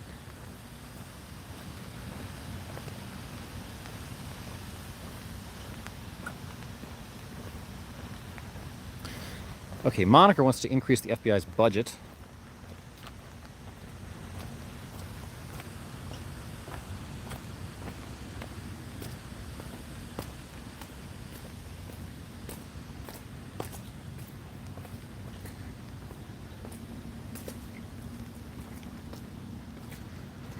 All right, guys.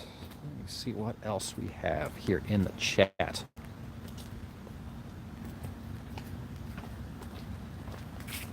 Show us the Nacho Supreme Court. What do you think? Are we filming a Taco Bell commercial now? You guys pro or anti Taco Bell? That can be a very polarizing thing. Look at these security barricades here in front of the Capitol. There's just security stuff everywhere. You know, I guess there are folks for whom their job is to just work on security all the time, and you know, there's just security stuff everywhere. This is the Senate parking garage, by the way. So I don't know, maybe Mitch McConnell is down there or something.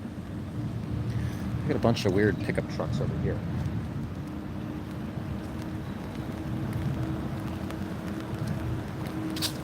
Moniker says, let's hit the like and subscribe. Lands provides tours every weeknight. Yeah, we do a lot of tours. We also do deep dives. So sometimes we're inside with, you know, kind of pre-formulated content, and we'll do just kind of stories and narratives and deep dives into things, which are interesting in their own way too. But yeah, when there's stuff out in DC, we try to show you guys live footage of DC. And we're certainly always open to requests. People have things they want to see in DC. But yeah, I do appreciate those likes and the subscribes. And this is a very loud truck.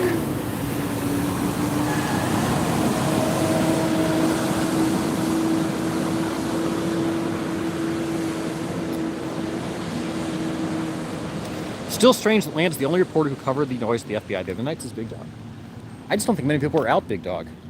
It was incidental that we found it.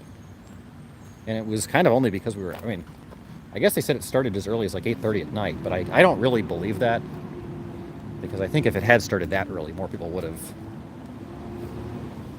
sounded the alarm. But we were out about 1 in the morning, so that's why we were able to capture it.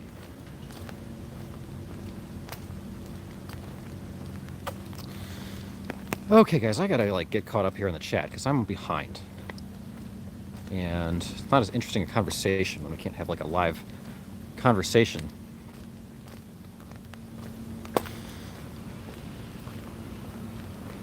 Rebel, hi, thanks for joining us. And anybody else who's new, you know, I do appreciate you guys finding us, giving us a chance, hanging out with us, etc.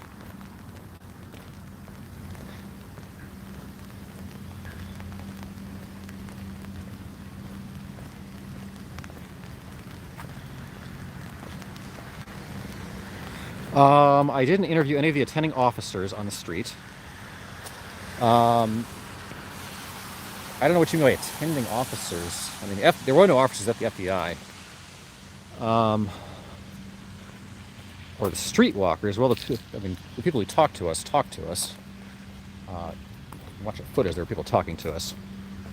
Or the residents. I mean, we're residents. I mean, we live in downtown DC. That's why we were out and about that night.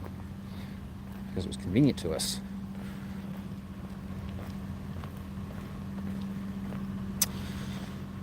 Well, Philosoph loves the nightly footage. It's cool. I find it dangerous and mysterious. I hope it's not too dangerous.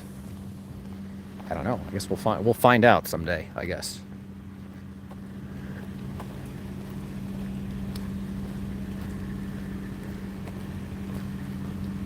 But it is, you get pretty empty streets for sure.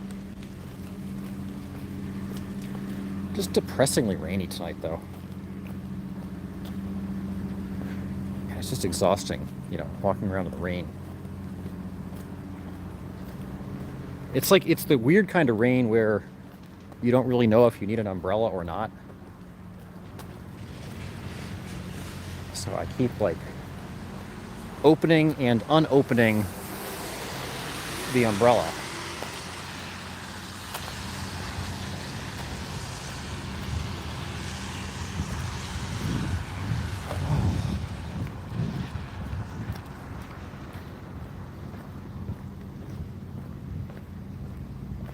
Locals are not the ones going to the cherry blossom festivals, I can assure you, says Dave. I don't know about that, David. I know a lot of locals who continue to be enamored by the cherry blossom festival every year.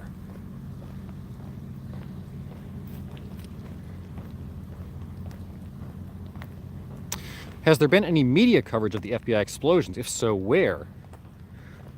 There was one article that I found in one of the local DC stations that came out today, basically a day and a half after it happened.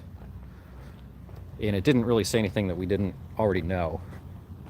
And actually, I think the information in that article is not even correct, because the article insinuates that the HVAC system was working properly, and that's why it was being so noisy.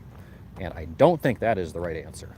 I think there are a lot of possible explanations, but the HVAC system was working correctly, I don't think is the right answer.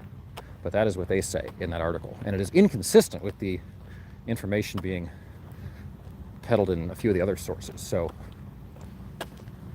you know, anyway.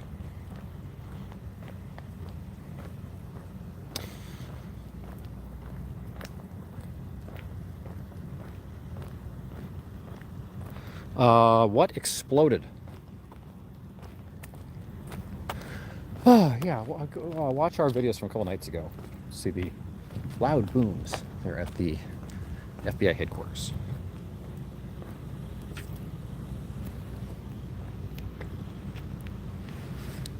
What's going on here? Get some raindrops on the lens, guys, which is making some weird imagery.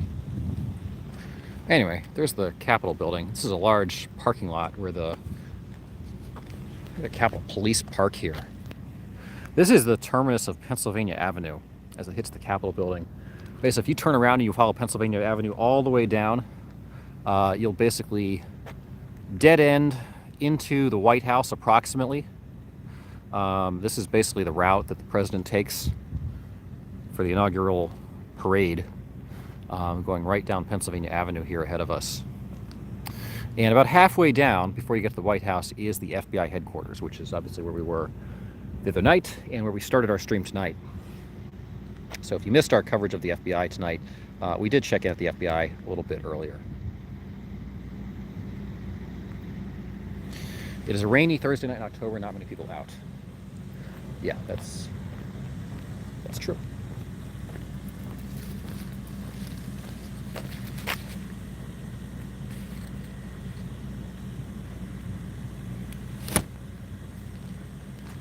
Oh, okay.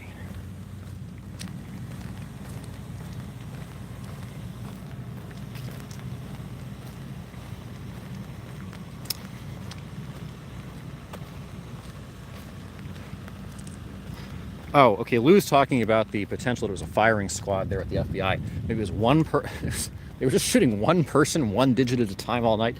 That seems oddly cruel, Lou. Like, who would that have been that they were torturing that cruelly and patiently? Sue. Hi, Sue. Thanks for joining us here tonight. Looks like a dead town. This is Nieves. Yeah, a little dead. A little dead. I mean, it's raining. It's chilly. What time is it? 2:20 in the morning. So, you know, you can cut the city some slack. It would not be dead if it was like a Saturday, like 2 in the afternoon on a warm day.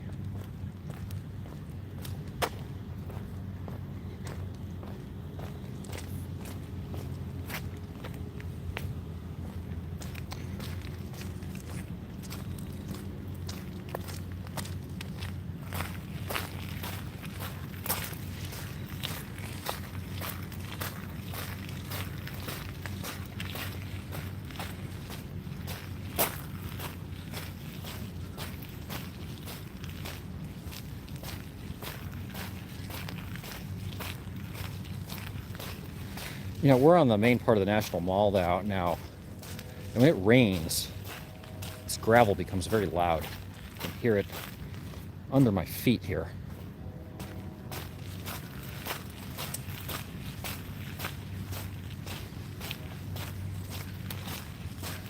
There is the Washington Monument up ahead of us.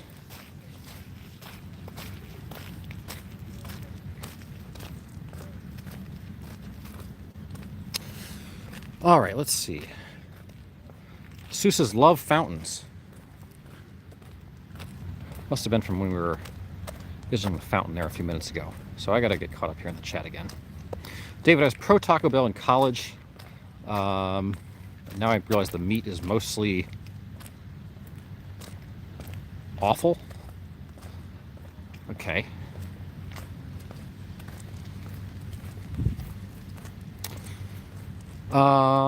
Let me see. Kathy, I love the cover story for moving the FBI headquarters. I don't know. It is certainly a convenient thing to point to in the fall when they need to go seek bipartisan support for a $2.5 billion investment for new headquarters. So it will say that there's a point to the fact the HVAC system was malfunctioning. Oh, the truck was hauling the dead bodies. I'm lurking. Yeah, that's why it's so loud. Probably very heavy. The 1,600 dead bodies from the other night. You'd think that would smell, especially on a rainy night.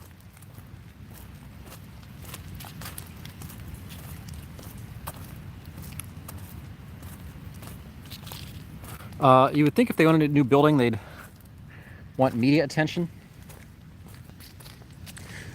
You know, it's not the media or the public they would need to convince.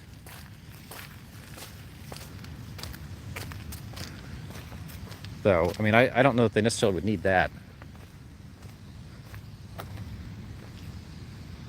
Show us the backside of the Capitol, says Lindy. So this is the backside of the Capitol. We did walk around that side of the Capitol, Lindy, earlier, if you scroll back a little bit in the stream. I'm lurking, and Mrs. Lurking are having an anniversary today. Well, congratulations, guys, on your anniversary, however many years it has been.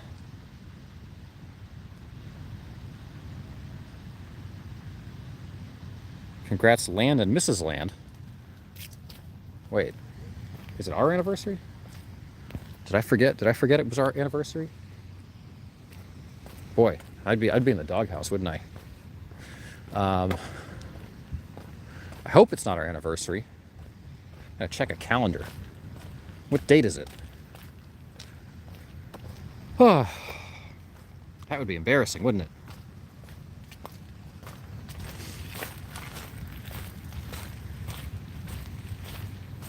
It is tough though, because like a lot of days I don't even pay attention to what date it is. I actually don't know what today's date is. Let's see. Is it October? Is it October 13th? Are we into October 14th now? That'd be my guess. I think that's right. Sue is subscribed. We'll appreciate that, Sue. Yeah, if anybody's not subscribed, get subscribed to our channel.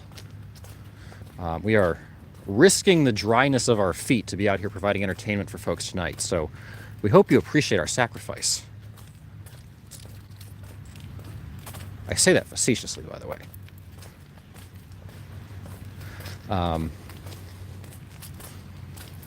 We've been out for, let's see, 2 hours and 10 minutes. Probably been walking. It's probably been about 7 miles today.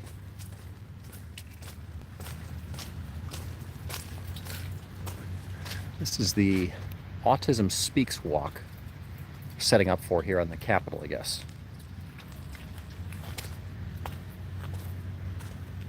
Some cones down here. Oh, it's dark.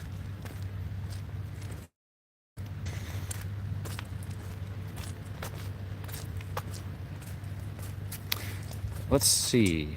Emerald, I just rang your bell. Oh, well, I appreciate that. Yeah, guys, ring the bell if you're subscribed. Make sure you get our notifications when we come on. We try to come on at a fairly regular time in the evenings, but not always. Sometimes we surprise people, and I appreciate people bearing with us through that. I particularly appreciate our mods who, really just work with the schedule. I've got a lot of things going on in my life, so sometimes we just take advantage of opportunity when it comes to be able to stream, and that's not always consistent. So, we're usually on about this time, though. But, keep an eye out for us at any time.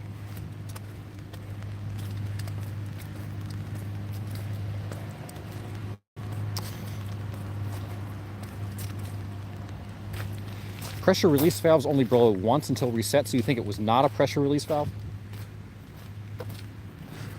What is the alternative explanation you think it is then, if not a pressure release valve?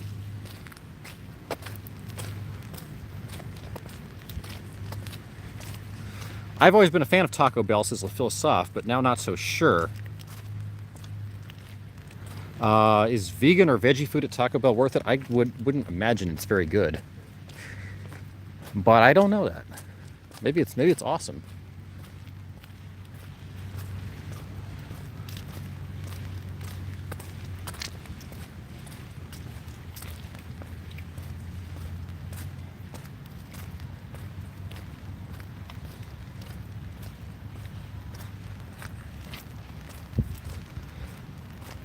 David's saying maybe it was the first use of the season, possibly. Yeah, it's just weird that it was, in these kind of weird periodic intervals. I was wondering that too. Is just because they were switching over the air conditioning to heating or something?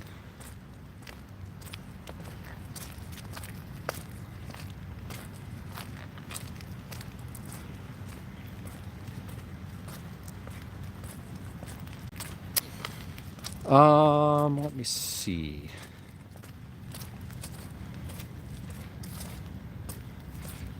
I mean, if each of those blasts was somebody getting shot, it would have been about 1,600 people getting shot.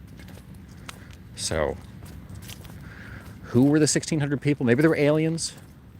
Maybe it was a mass execution of aliens. Somebody suggested that last night. That could be. Jordan says, keep reporting what's going on in D.C. Well, we'll do our best, Jordan. Just trying to show you guys the scene.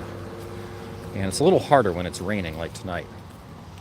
I'm trying to walk along this little thin edge like a balance beam as I stay out of the gravelly muck.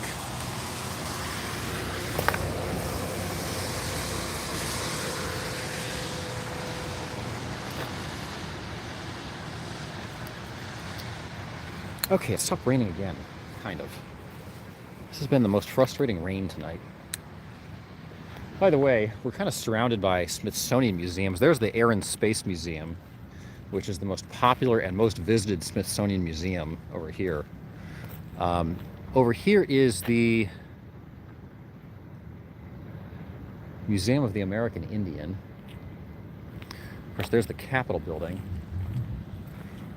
This is the Hirshhorn Museum. There is the Smithsonian Castle. There's the Washington Monument with just a little sliver of the Lincoln Memorial popping up behind it. The National Archives is over here.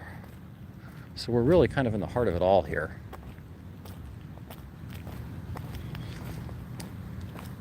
These trees is the west wing of the National Gallery of Art, which is also an interesting place.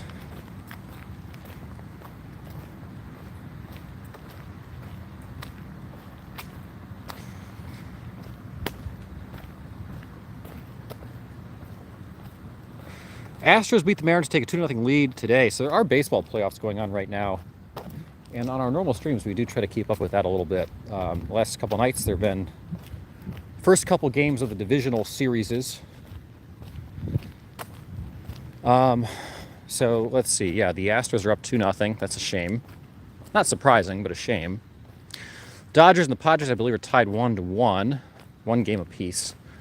And the Braves and the Phillies, I guess, are tied one game apiece. Meanwhile, the Yankees are up 1-0 on the Cleveland Guardians.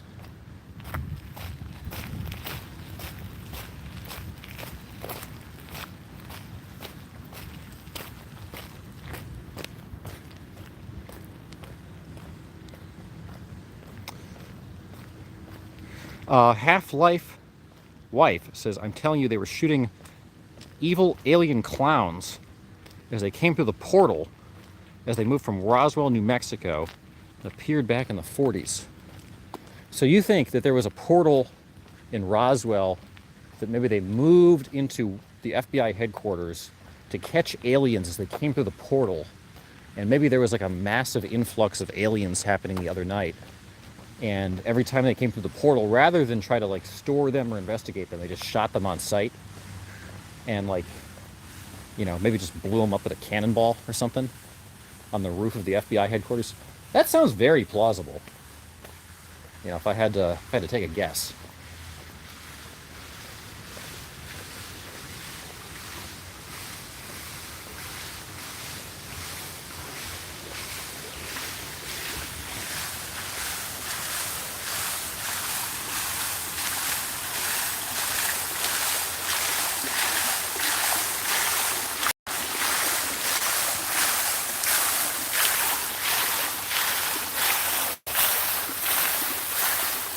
Is it just me, or does this water seem soapy?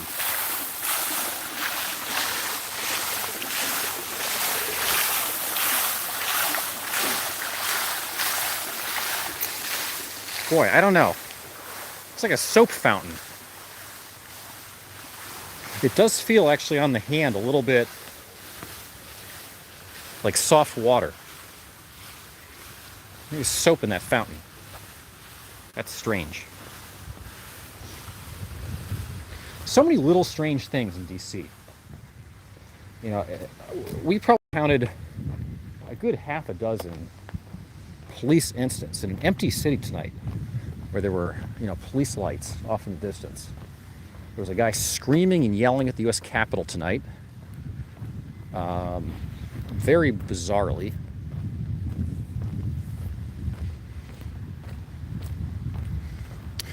Always little things going on.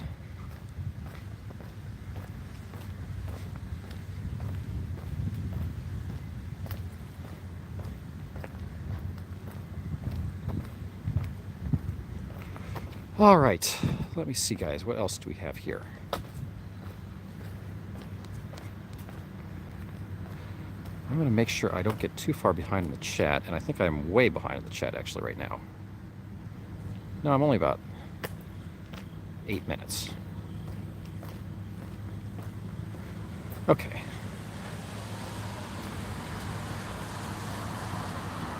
Michelle, now that I'm leaving the chat, it's been close to the truth. Oh, the aliens thing? Yeah, well, I don't know. You got, like, I can't figure this stuff all out on my own, guys. You got to help me figure these things out. I mean, if they were in fact executing aliens as they came through the portal, like, I don't know the details of how all that works. You know, I'm not a biologist.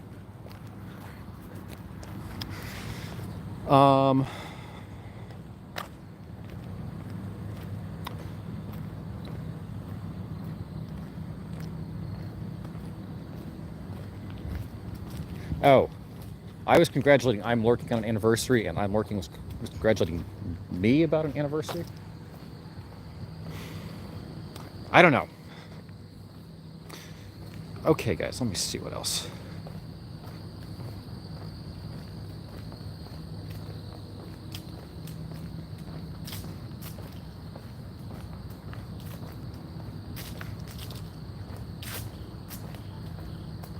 Mankind, these mods and this stream are awesome.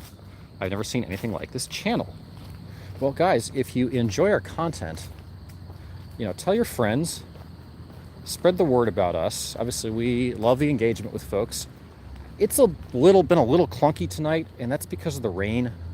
It's like weirdly dark and rainy, so it's been a little harder to engage quite in the way that we normally do. But I appreciate you guys hanging with us anyway in this odd weather. I'm literally juggling the phone and an umbrella at the same time while wearing the duck suit. Yeah, that's a lot.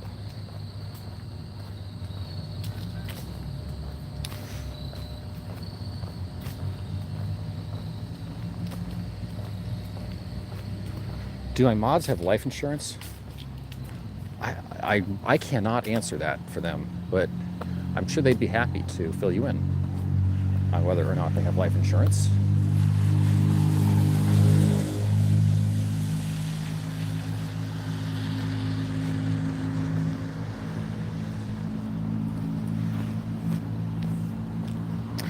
So we're coming up to Constitution Avenue, which is one of the more famous, like, big federal streets in DC. A little brighter now. Has your HVAC ever made a noise like the noise that was at the FBI the other night? I don't believe it has, Rob. Well, those things can be finicky, so I wouldn't put it past them. But yes, it was an odd set of noises, to be sure.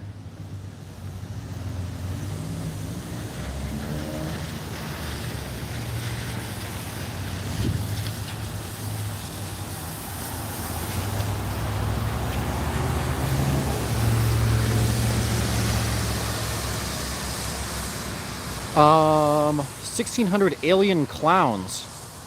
Oh, some got away, Half-Life. So, like, they were being, like, firing squatted, but they got away? How does that work? Okay, somebody's confirming the date here. I appreciate that. So we were correct on the date. Go Padres. It says go Padres. We're looking good. Really hiding your loyalties there. Go Padres. I guess look good today. You know, you gotta. If you guys beat those Dodgers, that'd be a service to everyone. All right, we're here at the National Archives. Speaking of, I guess, places that have been in the news lately, National Archives is apparently missing some records from Donald Trump, which may or may not be stashed in the bathroom at Mar-a-Lago. Sounds like, you know, Donald Trump had like a little cabinet underneath the sink in the bathroom, which is full of nuclear codes and stuff. So probably down there with like the extra toilet paper and like the bottle of Lysol, maybe some cobwebs.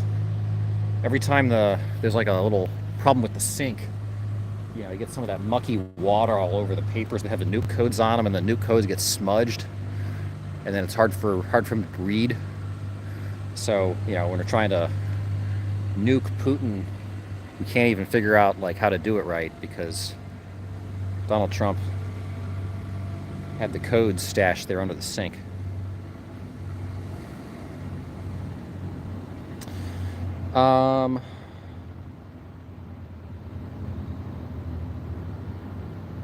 All right. Alien invasion at FBI, Xena? Yes, very possibly. Anything is possible these days, says Terry. That's true. Anything is possible, guys. That's the state slogan of the state of Ohio. With God, all things are possible.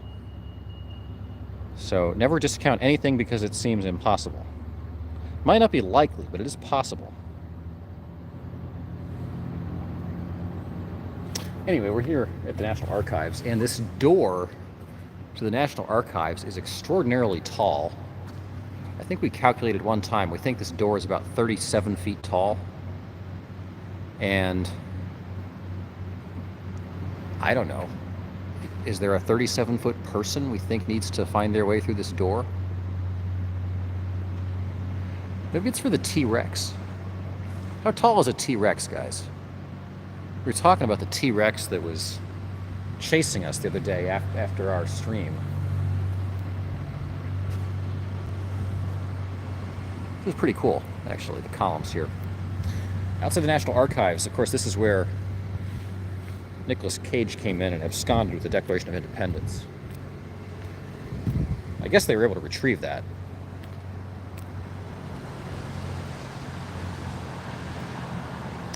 Clifford Jones says the FBI was executing patriots by cannon fire on the rooftop. You know, I would guess getting executed by a cannon is pretty painful. I think I read a story about a guy once during the Civil War who, like, basically took a 12-pound Napoleon cannonball, like, right into the stomach, and that just like blows the middle of your body up. I'd imagine for a split second there, that is like really, really, really painful. Like, you know, you ever take like a bowling ball right in your stomach? It definitely seems like overkill, for sure, to execute people with cannonballs. And it doesn't seem like it would be very good for the building either, because, I mean, firing cannons on the roof of the building, you'd think you'd do some damage to the ceiling, but maybe that's why the lights were going on and off in the upper floors.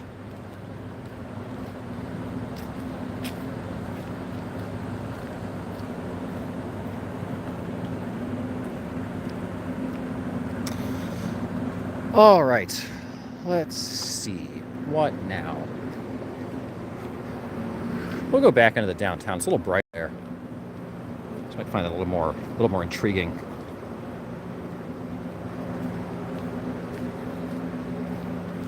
Yeah, Rose, alien storming the FBI.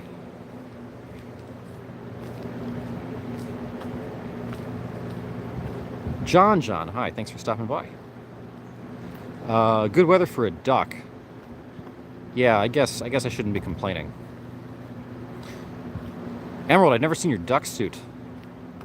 Oh, just trust me, Emerald, it's there.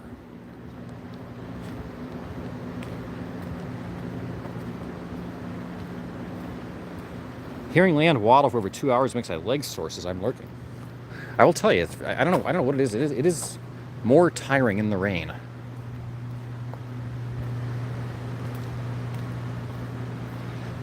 Eileen, spread the word, give thumbs up. You never know what's going to happen. Last night was big. Yeah, well, I appreciate it, guys. I mean, if anybody does want to help, you know, tell your friends. We're out here.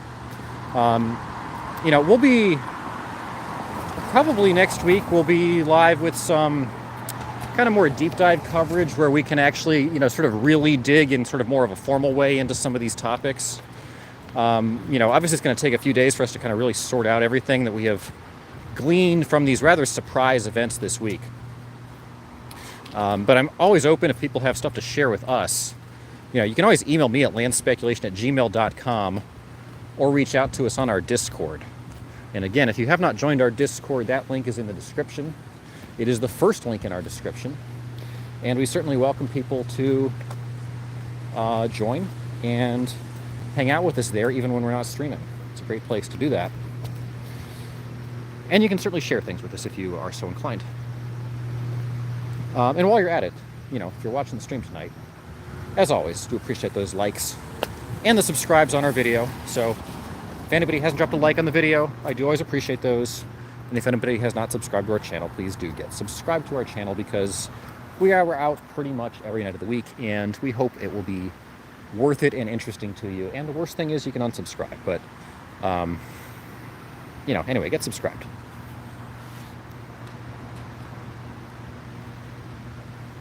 Looks like the residents of DC evolved into scooters. Well, at this time of night, yeah, there are a lot more scooters out than there are residents.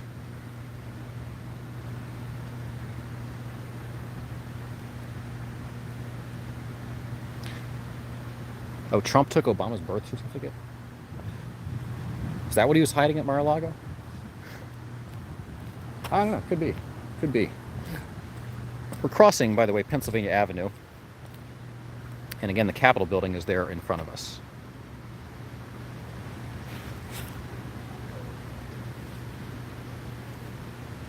Oh, he's got the secret sauce recipe for Big Macs.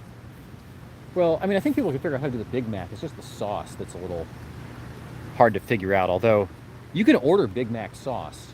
So if you can figure out how to make the Big Mac yourself, you just go to McDonald's, you order a packet of Big Mac sauce. I think it's like 10 cents. Maybe the FBI was destroying all of Hunter Biden's laptops before they charged him with sex, gun, financial, and treason crimes, says Sarah. Somebody suggested that earlier. There were about, we've calculated, we think there were about 1,600 explosions. And that's a lot of laptops. Unless it took them 1,600 cannonballs to destroy a single laptop, which would be one very strong laptop. We are, by the way, back adjacent to the FBI headquarters, where there are no explosions tonight, and things seem generally quiet. This is one of the entrances to the FBI headquarters that is blockaded with very large planter boxes and the like. And you can see sort of under the, it's like a big fortress-like building, and you can see kind of into it just how much of a fortress it is. Like, if you're ever going to try to do anything to this building. Now, one of the controversies as they've been trying to move the FBI headquarters has been the question of whether or not the building is set back far enough from the street. Apparently, the standards officially say you have to be set back like 300 feet from the street in order to have a building this sensitive be secure, and I don't know why that is. Like, I guess that's a car driving like 100 miles an hour, if it tried to go as fast as it possibly could and just like careen into the building. I don't know. I don't know what you need 300 feet of setback for, especially when your building is made out of this much concrete. But that was part of the premise. I mean, you got your street over there, you got these giant planter boxes that are basically full of, I mean, these, you know, you're not going to be able to get through this. This is just solid concrete and rock. You'd have to drive through that. You'd have to get across this concrete sidewalk. You'd have to blast through this concrete barricade. You'd have to make it through this like moat of rocks, through this gigantic concrete wall, up onto that concrete platform, somehow make it like 20 or 30 feet in the air before you get to any of the offices up there. Like, I don't know how you would even possibly do that. You can hear, by the way, there is a fountain there in the courtyard of the FBI headquarters. You can hear it rustling in the background. This building has a big courtyard in it. It also has some nice little lunch spots on the roof. And there's a little cantilevered thing. The FBI headquarters. A lot of lights on tonight at the FBI headquarters, like more than they've had the last few nights. But no explosions tonight.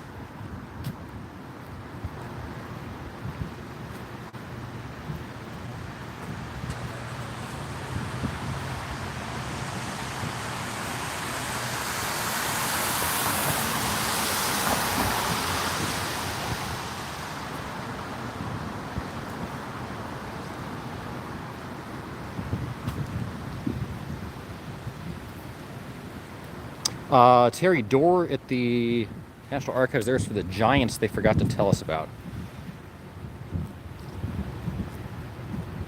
Why are all the doors huge in Washington, D.C., Eileen is asking? It's because it's just the way the humidity in the swamp works. People who are born in D.C. actually average about 3 feet taller than ordinary Americans. A lot of people don't realize that because when they publish statistics about average height by state, they don't usually include DC.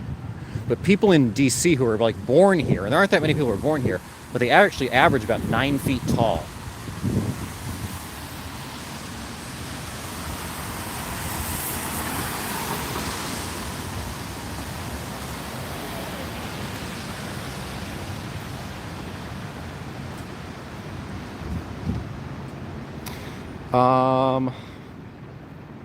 Gail has been to San Diego, Connecticut, New York, but it was many years ago.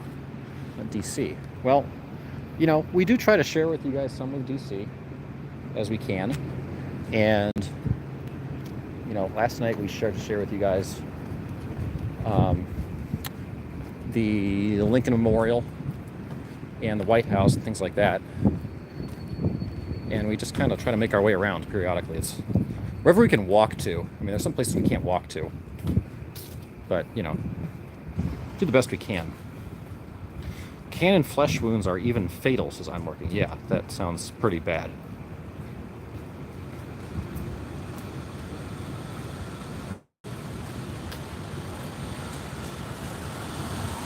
Oh, so the aliens who got away are infiltrating the elites? This is like the reptilians. You know, they infiltrate the elites and then they take over our society. Yeah.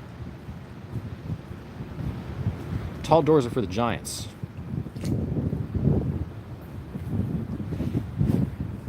The doors are higher because they're waiting for the return of the gods. That could be Jay Gibbons. Big door for symbolism. Freemasonries use symbolism for everything. There's a meaning for it, secrets they keep from us.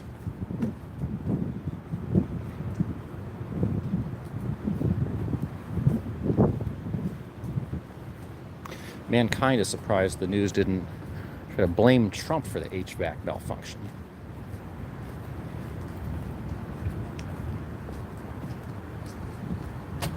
Yeah, that'd be a thing I guess they could do.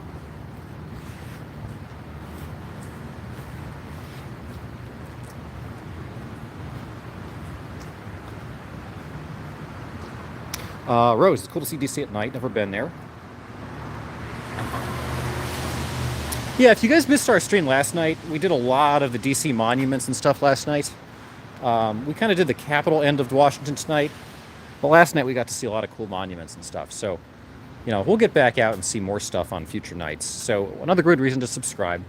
There's obviously lots more where that came from. There's a lot of things we didn't get a chance to see either night, including places like the Jefferson Memorial, the FDR Memorial, George Mason Memorial, the Eisenhower Memorial, the Vietnam Memorial, Einstein Memorial, the Kennedy Center, the Watergate, Arlington National Cemetery, the Pentagon. There's a lot of things in DC.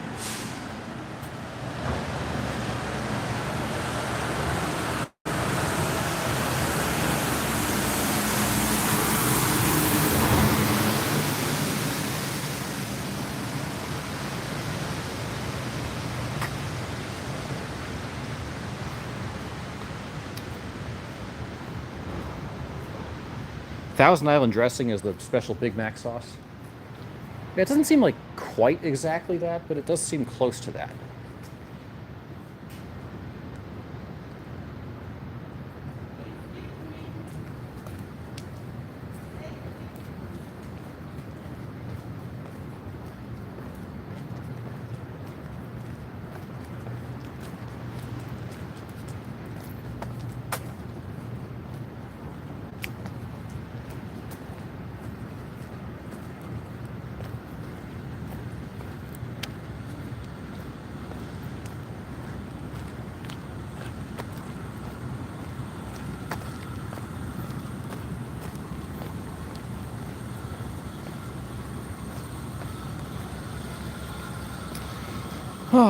All right.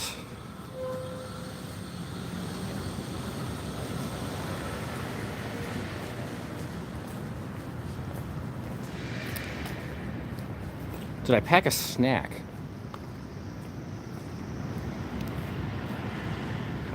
I don't know. It's an interesting thought. It'd be hard to eat while streaming. Guess we could do it. You guys just have to put up with me with like a mouthful. Man, there's some kind of construction down there. It's loud.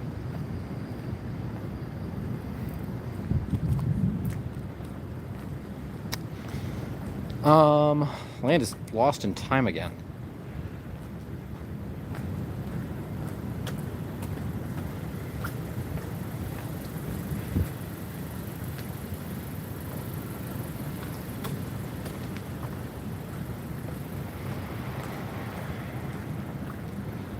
Nieves wanted to work for the FBI when he was a kid. Now not so sure. Yeah, they've been in the news a lot, and it hasn't been great stuff. You know, for the most part lately.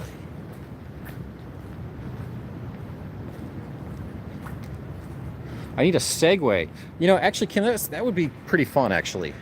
You know, I have hesitated to get a segue because I'm afraid I might look too cool and that people would be intimidated. And, you know, I don't want to, like, I don't make people feel too bad about their uncoolness. You know, when people look at someone on a Segway, particularly me, you know, they marvel at how cool, you know, I look. And I'm a little sensitive to that. And I want to be polite to the extent I can.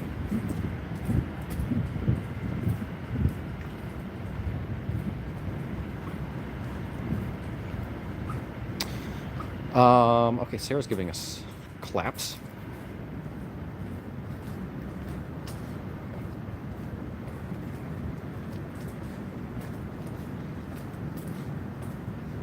Is this chat echoing? I'm working. I don't know. You guys have to tell me that.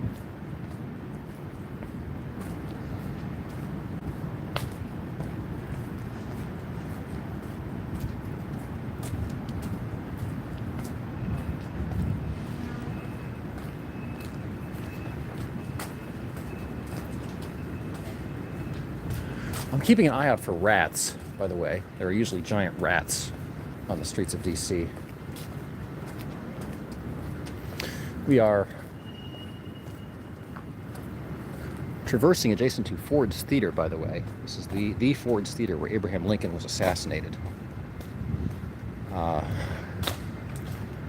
John Wilkes Booth in 1865. It has literally been kept intact, and we periodically walk by it on our streams because it's not far from where our home base is. In fact, those second floor windows there comprise the house where Lincoln died. That is the room where Lincoln died in 1865 after he was shot over here. His body was moved to a second floor bedroom in this building, and that is where he perished.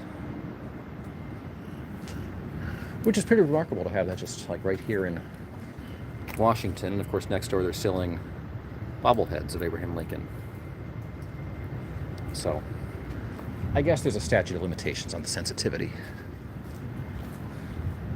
At some point you get assassinated, you give it a century, it stops being something people mourn and just being like just becomes sort of a historical thing.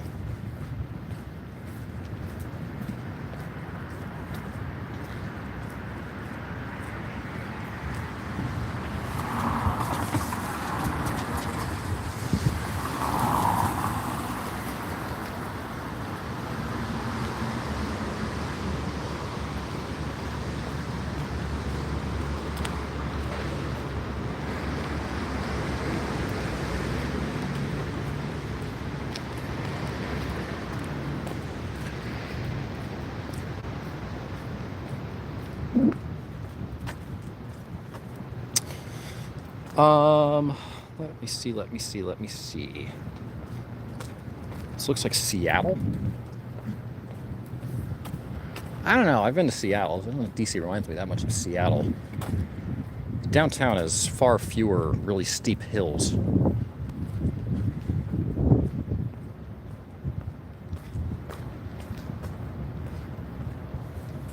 Where are any people? S23. There are a few people out and about.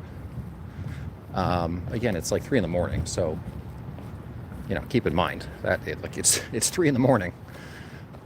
So that influences the.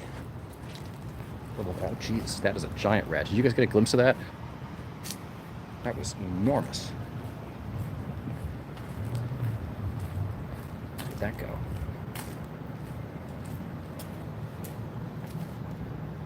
I guess it snuck back into that corner. Man, that was a gigantic rat. Anyway, I don't know if we got a glimpse of that or not.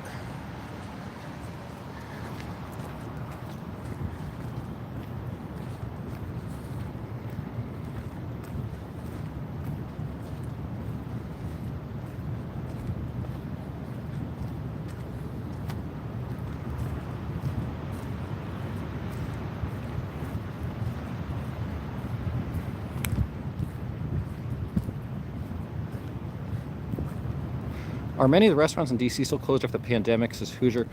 I wouldn't say that, Hoosier. I would say some have much more constrained hours, maybe, than they used to. Like, I don't think things are open as late in the downtown. And I still don't think the downtown has quite come back to what it was before the pandemic. But,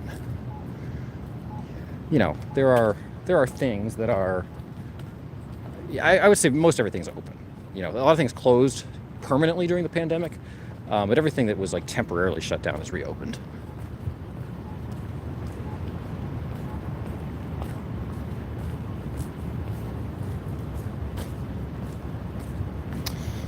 Okay, let me see.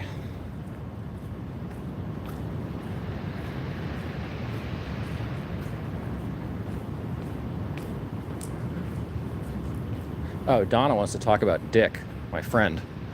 Um, I don't know.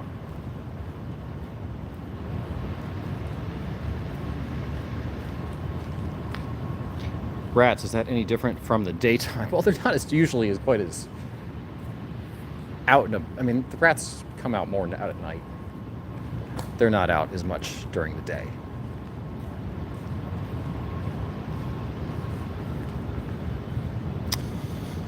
Okay. Eileen says, so sad. What is sad?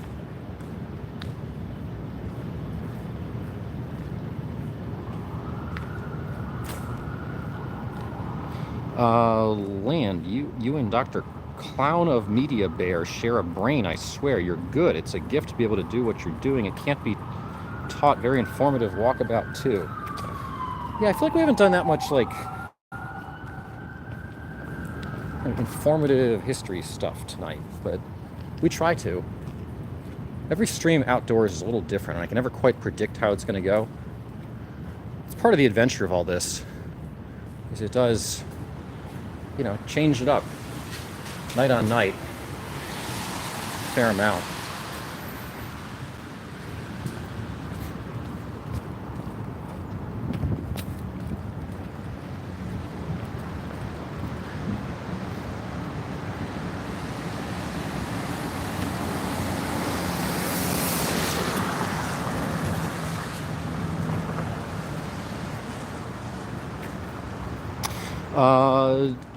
Jordan, I need to get a gimbal so your picture's more stable. Not a bad idea. We've been doing outdoor streams for 2.5 years and we still haven't gotten one. But we could.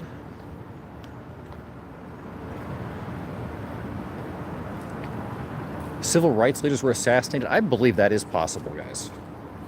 There are some conspiracy theories that are completely implausible, but I think it is very possible that there were civil rights that, things like that may have been done to. Does this guy stay up this late every night? I'm 3 hours behind, so it's not so late for me. It's about 3 a.m., Lulu, so yeah, we're up pretty late a lot of the time, fortunately.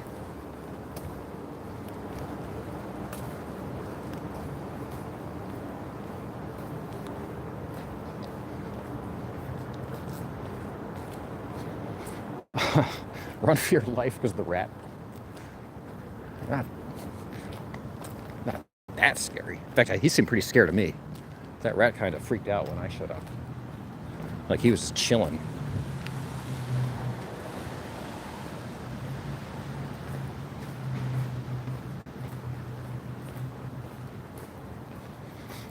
Don't mention bots. Yeah, sometimes we get sex bots that come and spam our channel.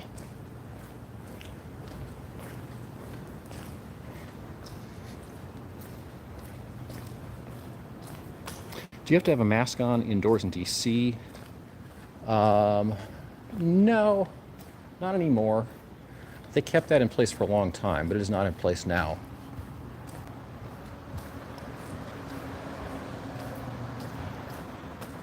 Why Dingus? What was the explosions? What issues? Was there any official statement? Well, the only official information, the only pieces of any kind of official information from the FBI were, I guess, a statement, them saying it was a properly functioning steam valve, and then I guess the recording of a call between somebody from the FBI and the fire department that was released, in which they were complaining about a non-working steam release valve. So, up to you to decide. Was it working or was it not working? Or was that a cover story for something else or some other explanation?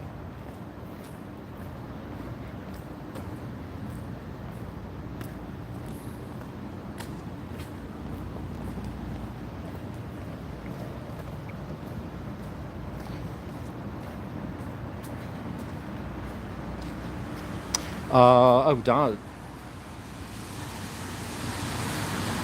Donna, what do you want to know about Dick? I can tell you all about Dick. Um, but you gotta ask specific questions. Winter night, it's quiet. Well, again, it's 3 in the morning. There's a Tesla, by the way. The Tesla dealership right there. Looks like it's charging right now. There's more police lights.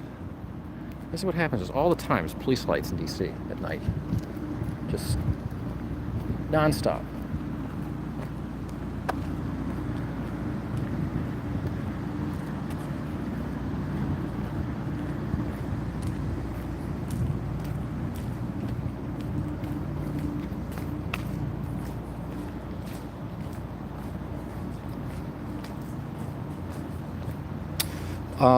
Gail, do you ever do daytime walks? Be nice to see people. Sometimes, Gail. It's just gotten harder, since things have reopened post-pandemic. There's just a lot of demands on my time, and it wasn't that way during the heart of the pandemic. We were able to do more stuff during the middle of the day.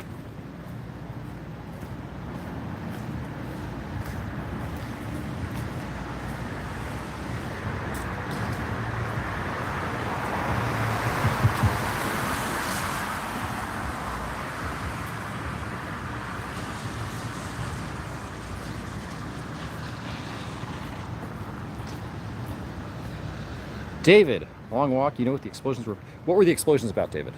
Fill me in.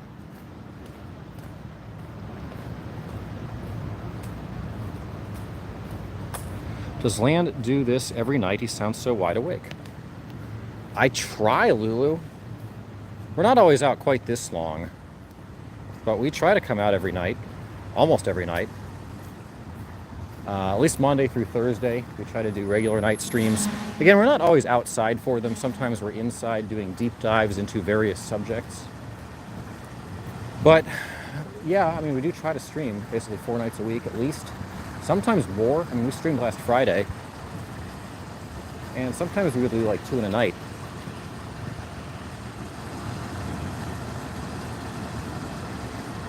This is a stoplight where everybody has red. I don't know what's going on.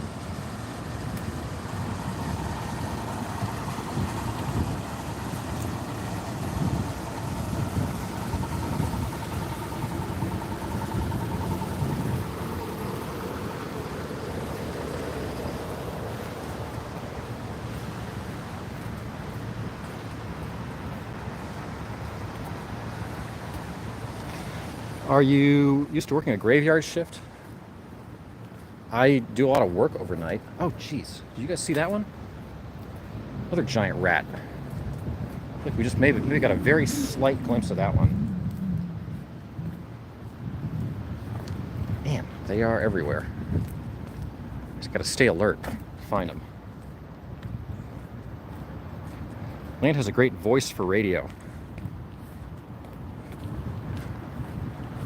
I'm glad you didn't say I have a face for radio. Do dicks swing? Says Donna. Like dicks? I think I've only ever known one Dick, Donna. And he was a nice guy. And I've told you about Dick. And a lot of people didn't like Dick. And that's their choice. Not everybody has to like Dick. But I did. I thought Dick was great.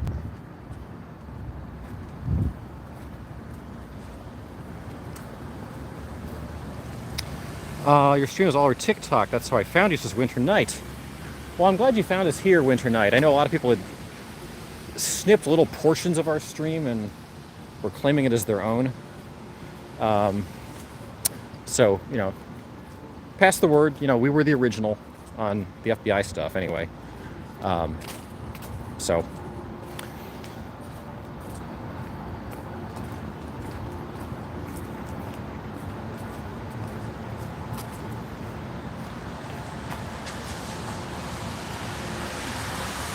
Clarified. Do you mean the alien executions, David?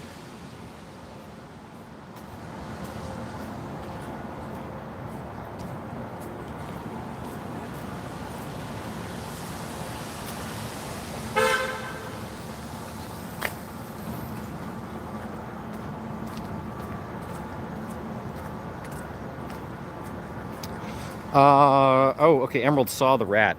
That one. Yeah, run for your life. Well, that one also seemed a little afraid of us.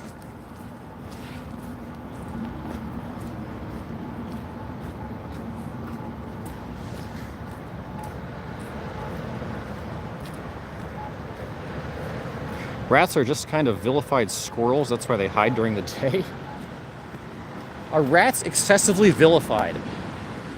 I don't know. They seem pretty gross to me.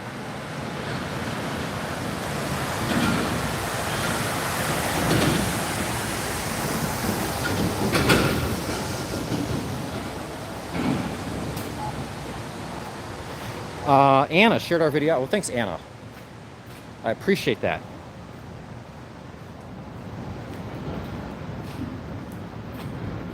I'm interested to check out our stream. Well, I appreciate that. If anybody is, sending people our way, tell them thank you.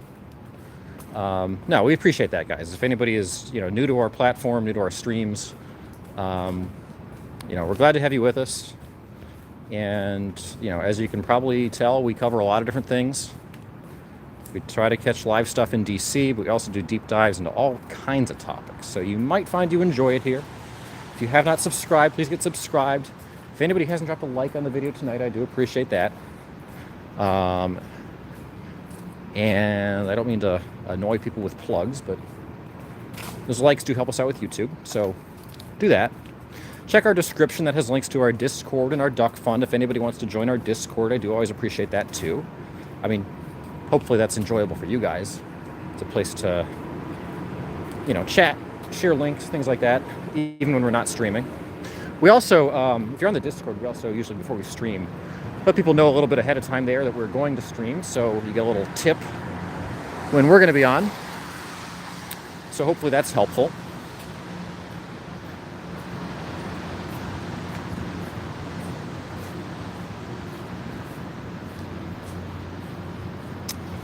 All right.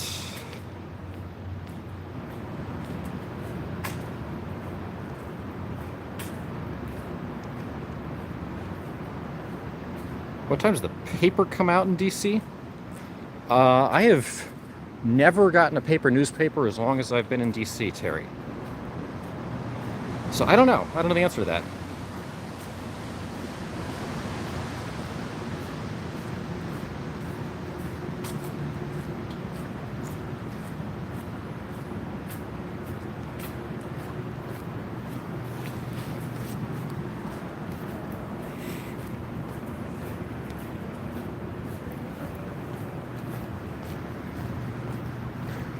Oh. All these empty little restaurants and cafes late at night on the streets of Washington.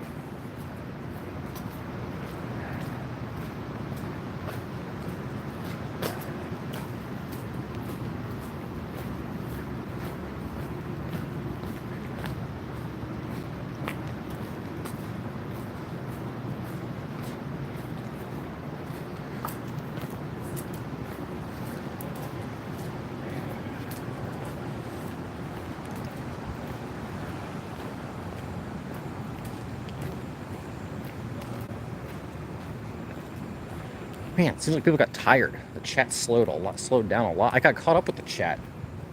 How often does that happen? Nightbot's giving us 2 ducks. I appreciate the ducks from anybody that drops ducks in our chat, as always.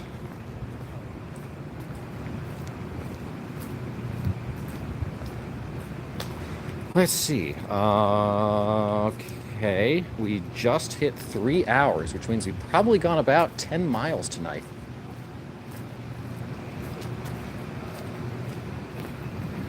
It's a good workout. When I started doing these streams back in 2020, in the first month we ever did them, I lost about 15 to 20 pounds.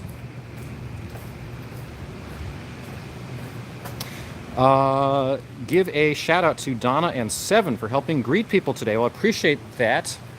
Donna or Seven, if you guys are on. Yeah, really appreciate all those efforts, guys. All of our mods and everyone who helps out here on behalf of the stream. We've got a lot of regulars who've been with us for a long time.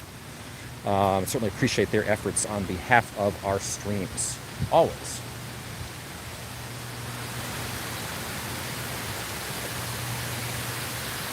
What does the duck mean?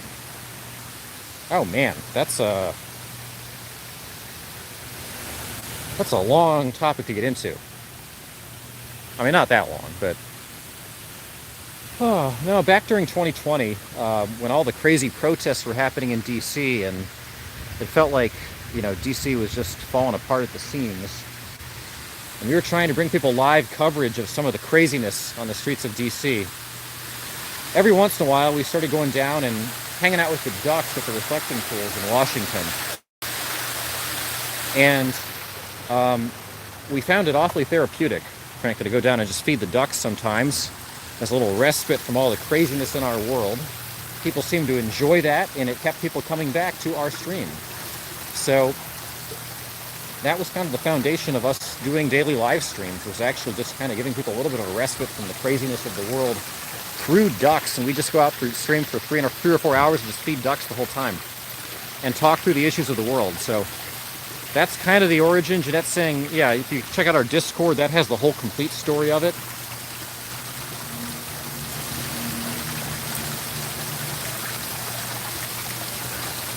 Many ducks live in Eugene, Oregon. Yeah, but the Oregon ducks they're kind of like facsimile ducks, and I'm not a huge fan often of, those kinds of ducks. They're doing some cultural appropriation of duckdom, and I'm not a huge fan of that.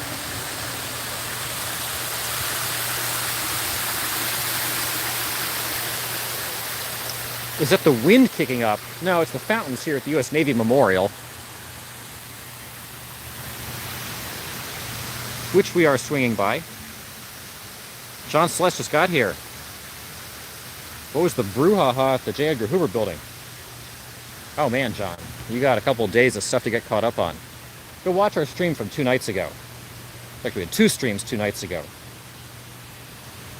And we've been catching up on all the craziness following the explosions at the Hoover building.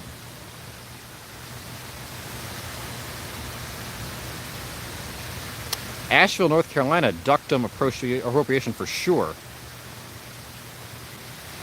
Does Asheville have like a unique duck brand to it? Kim says that city's beyond creepy, and the symbolism so dark. Boy, if people knew the symbols, but I do.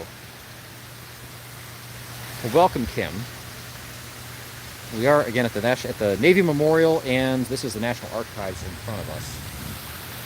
And it is late at night, and we've been navigating Washington.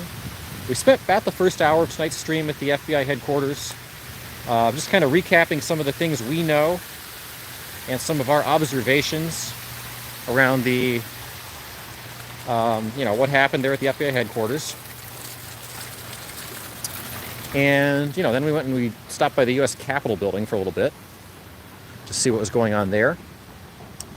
And since then, we've just kind of been exploring the rest of this city. These are the escalators going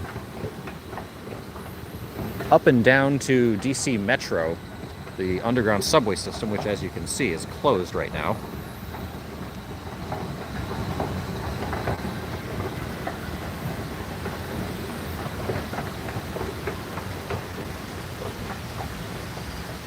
Time to de-escalate.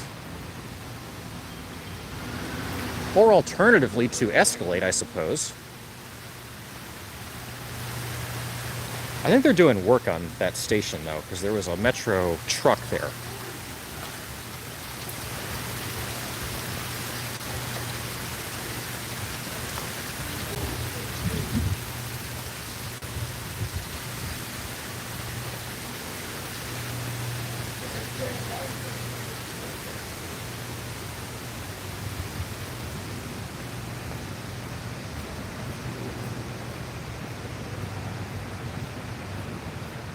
Sounds like you're famous on TikTok.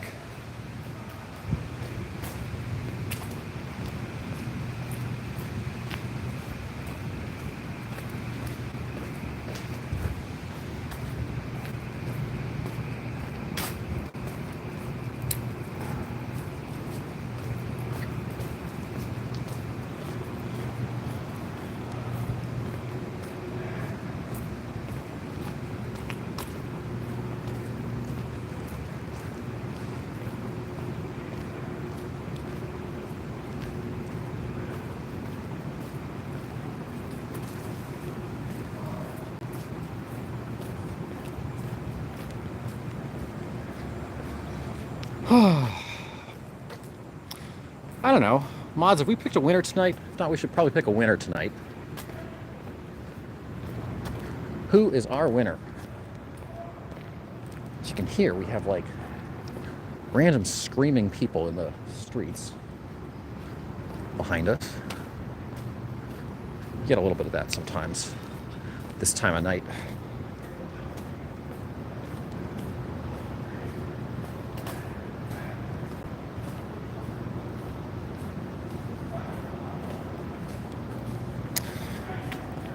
Winner is Donna.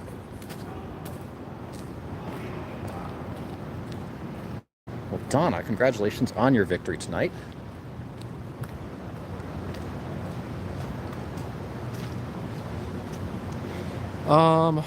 Let's see.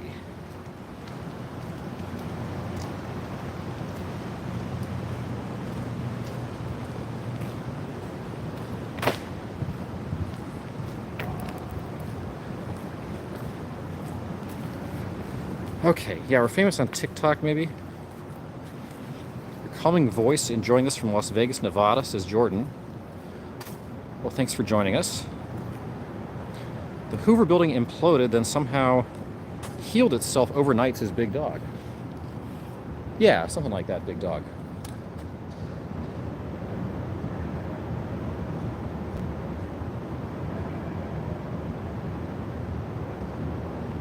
Capitol building is identical to the Vatican building.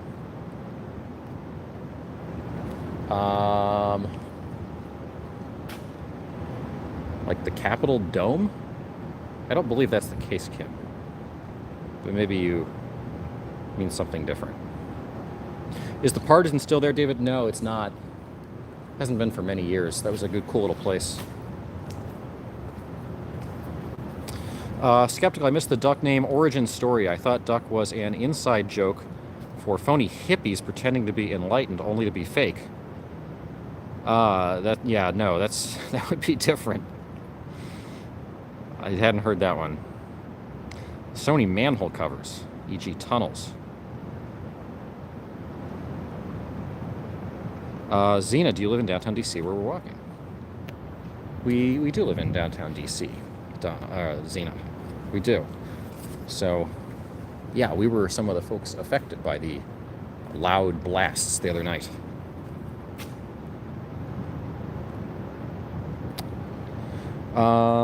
Jordan enjoyed it. Okay, I'm glad, guys. I know this is a little awkward because again, it's been raining like the whole night. I thought it was gonna stop, and like it's just been spitting rain all night, and that just makes it harder to read the chat because I got to protect the phone. I'm carrying an umbrella in the other hand and trying to navigate all the other stuff we have to navigate anyway. So a little bit clunky sometimes when it's raining, but we do our best, and we do different stuff. So get subscribed and check out our future streams for sure. I don't know. We'll have some. We've had some interesting indoor stuff planned for a while. Deep dives, some brackets, some other stuff. But of course, as news breaks in DC, we'll continue to try to show it to you, and also just kind of show you the monuments and other interesting things in DC. And once again, guys, if you have not dropped a like on the stream, I do always appreciate that. Paul. All right.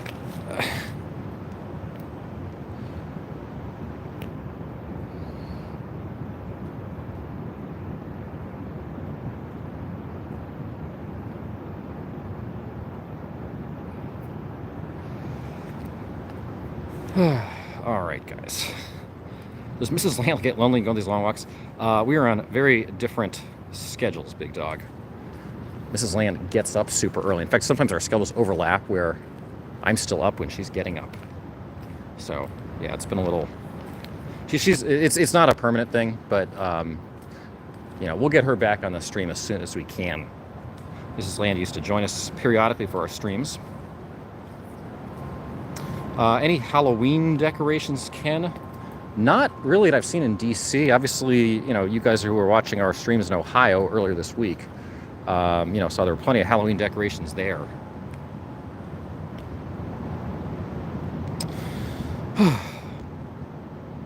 All right, guys, it is getting really late, so I'm going to start to kind of wrap us up here. I do appreciate all the conversation, all the engagement. I know this has been a kind of interesting and unusual week. We had big news. We've been trying to sort through it. Because there was so much interest in the topic, we tried to offer some additional thoughts here tonight. We hope those were interesting and helpful, and anything else.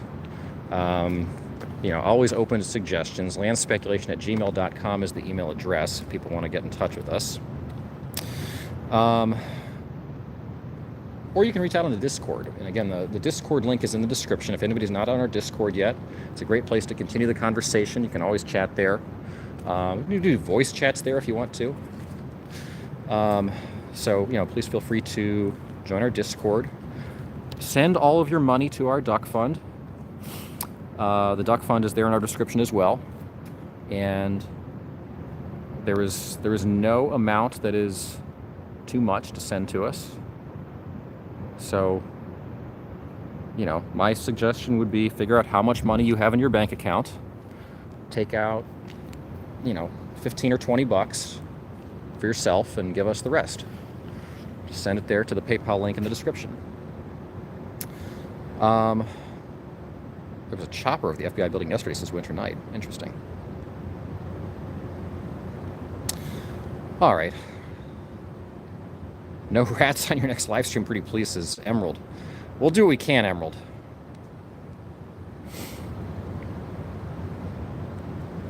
Kim, I'm glad I came across your channel. I get to see more of DC. Well, there's more where that came from, Kim, so we'll be back out.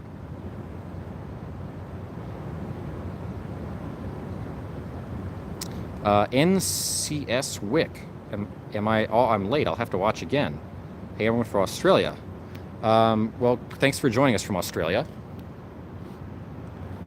You're in kind of opposite time from us, I guess. But yeah, we were just starting to... We went out for 3 hours and 15 minutes. It's a long walk. Probably about 11 miles, I would guess. So... But yeah, feel free to go back and watch. And check out our streams from the last couple nights. And all of our past content. We've been doing this for 2.5 years. We got like hundreds and hundreds of these streams. So... there's plenty here. All right, guys. I think that's where I'm going to call it a night for now. We'll be back out. Let me know suggestions of what you want to see next, what you want us to cover next, and don't be strangers. Obviously, I'm happy to chat. Our mods are happy to chat. All that stuff. So, thanks for hanging out with us. And yeah, I think that's about it. So, drop a like, drop a subscribe, join our Discord, contribute to our duck fund, send me an email, all that kind of stuff, guys. Congratulations again to our medal winners and to Donna for her victory tonight. David wants to go to lunch tomorrow at Teaism. Maybe that's something, we should set up via email, David, and not like live on a chat with 115 people. But, if you ever want to. Anyway. All right, guys. This is Land. That ain't just speculation. And for now, I hope you guys all have a good night.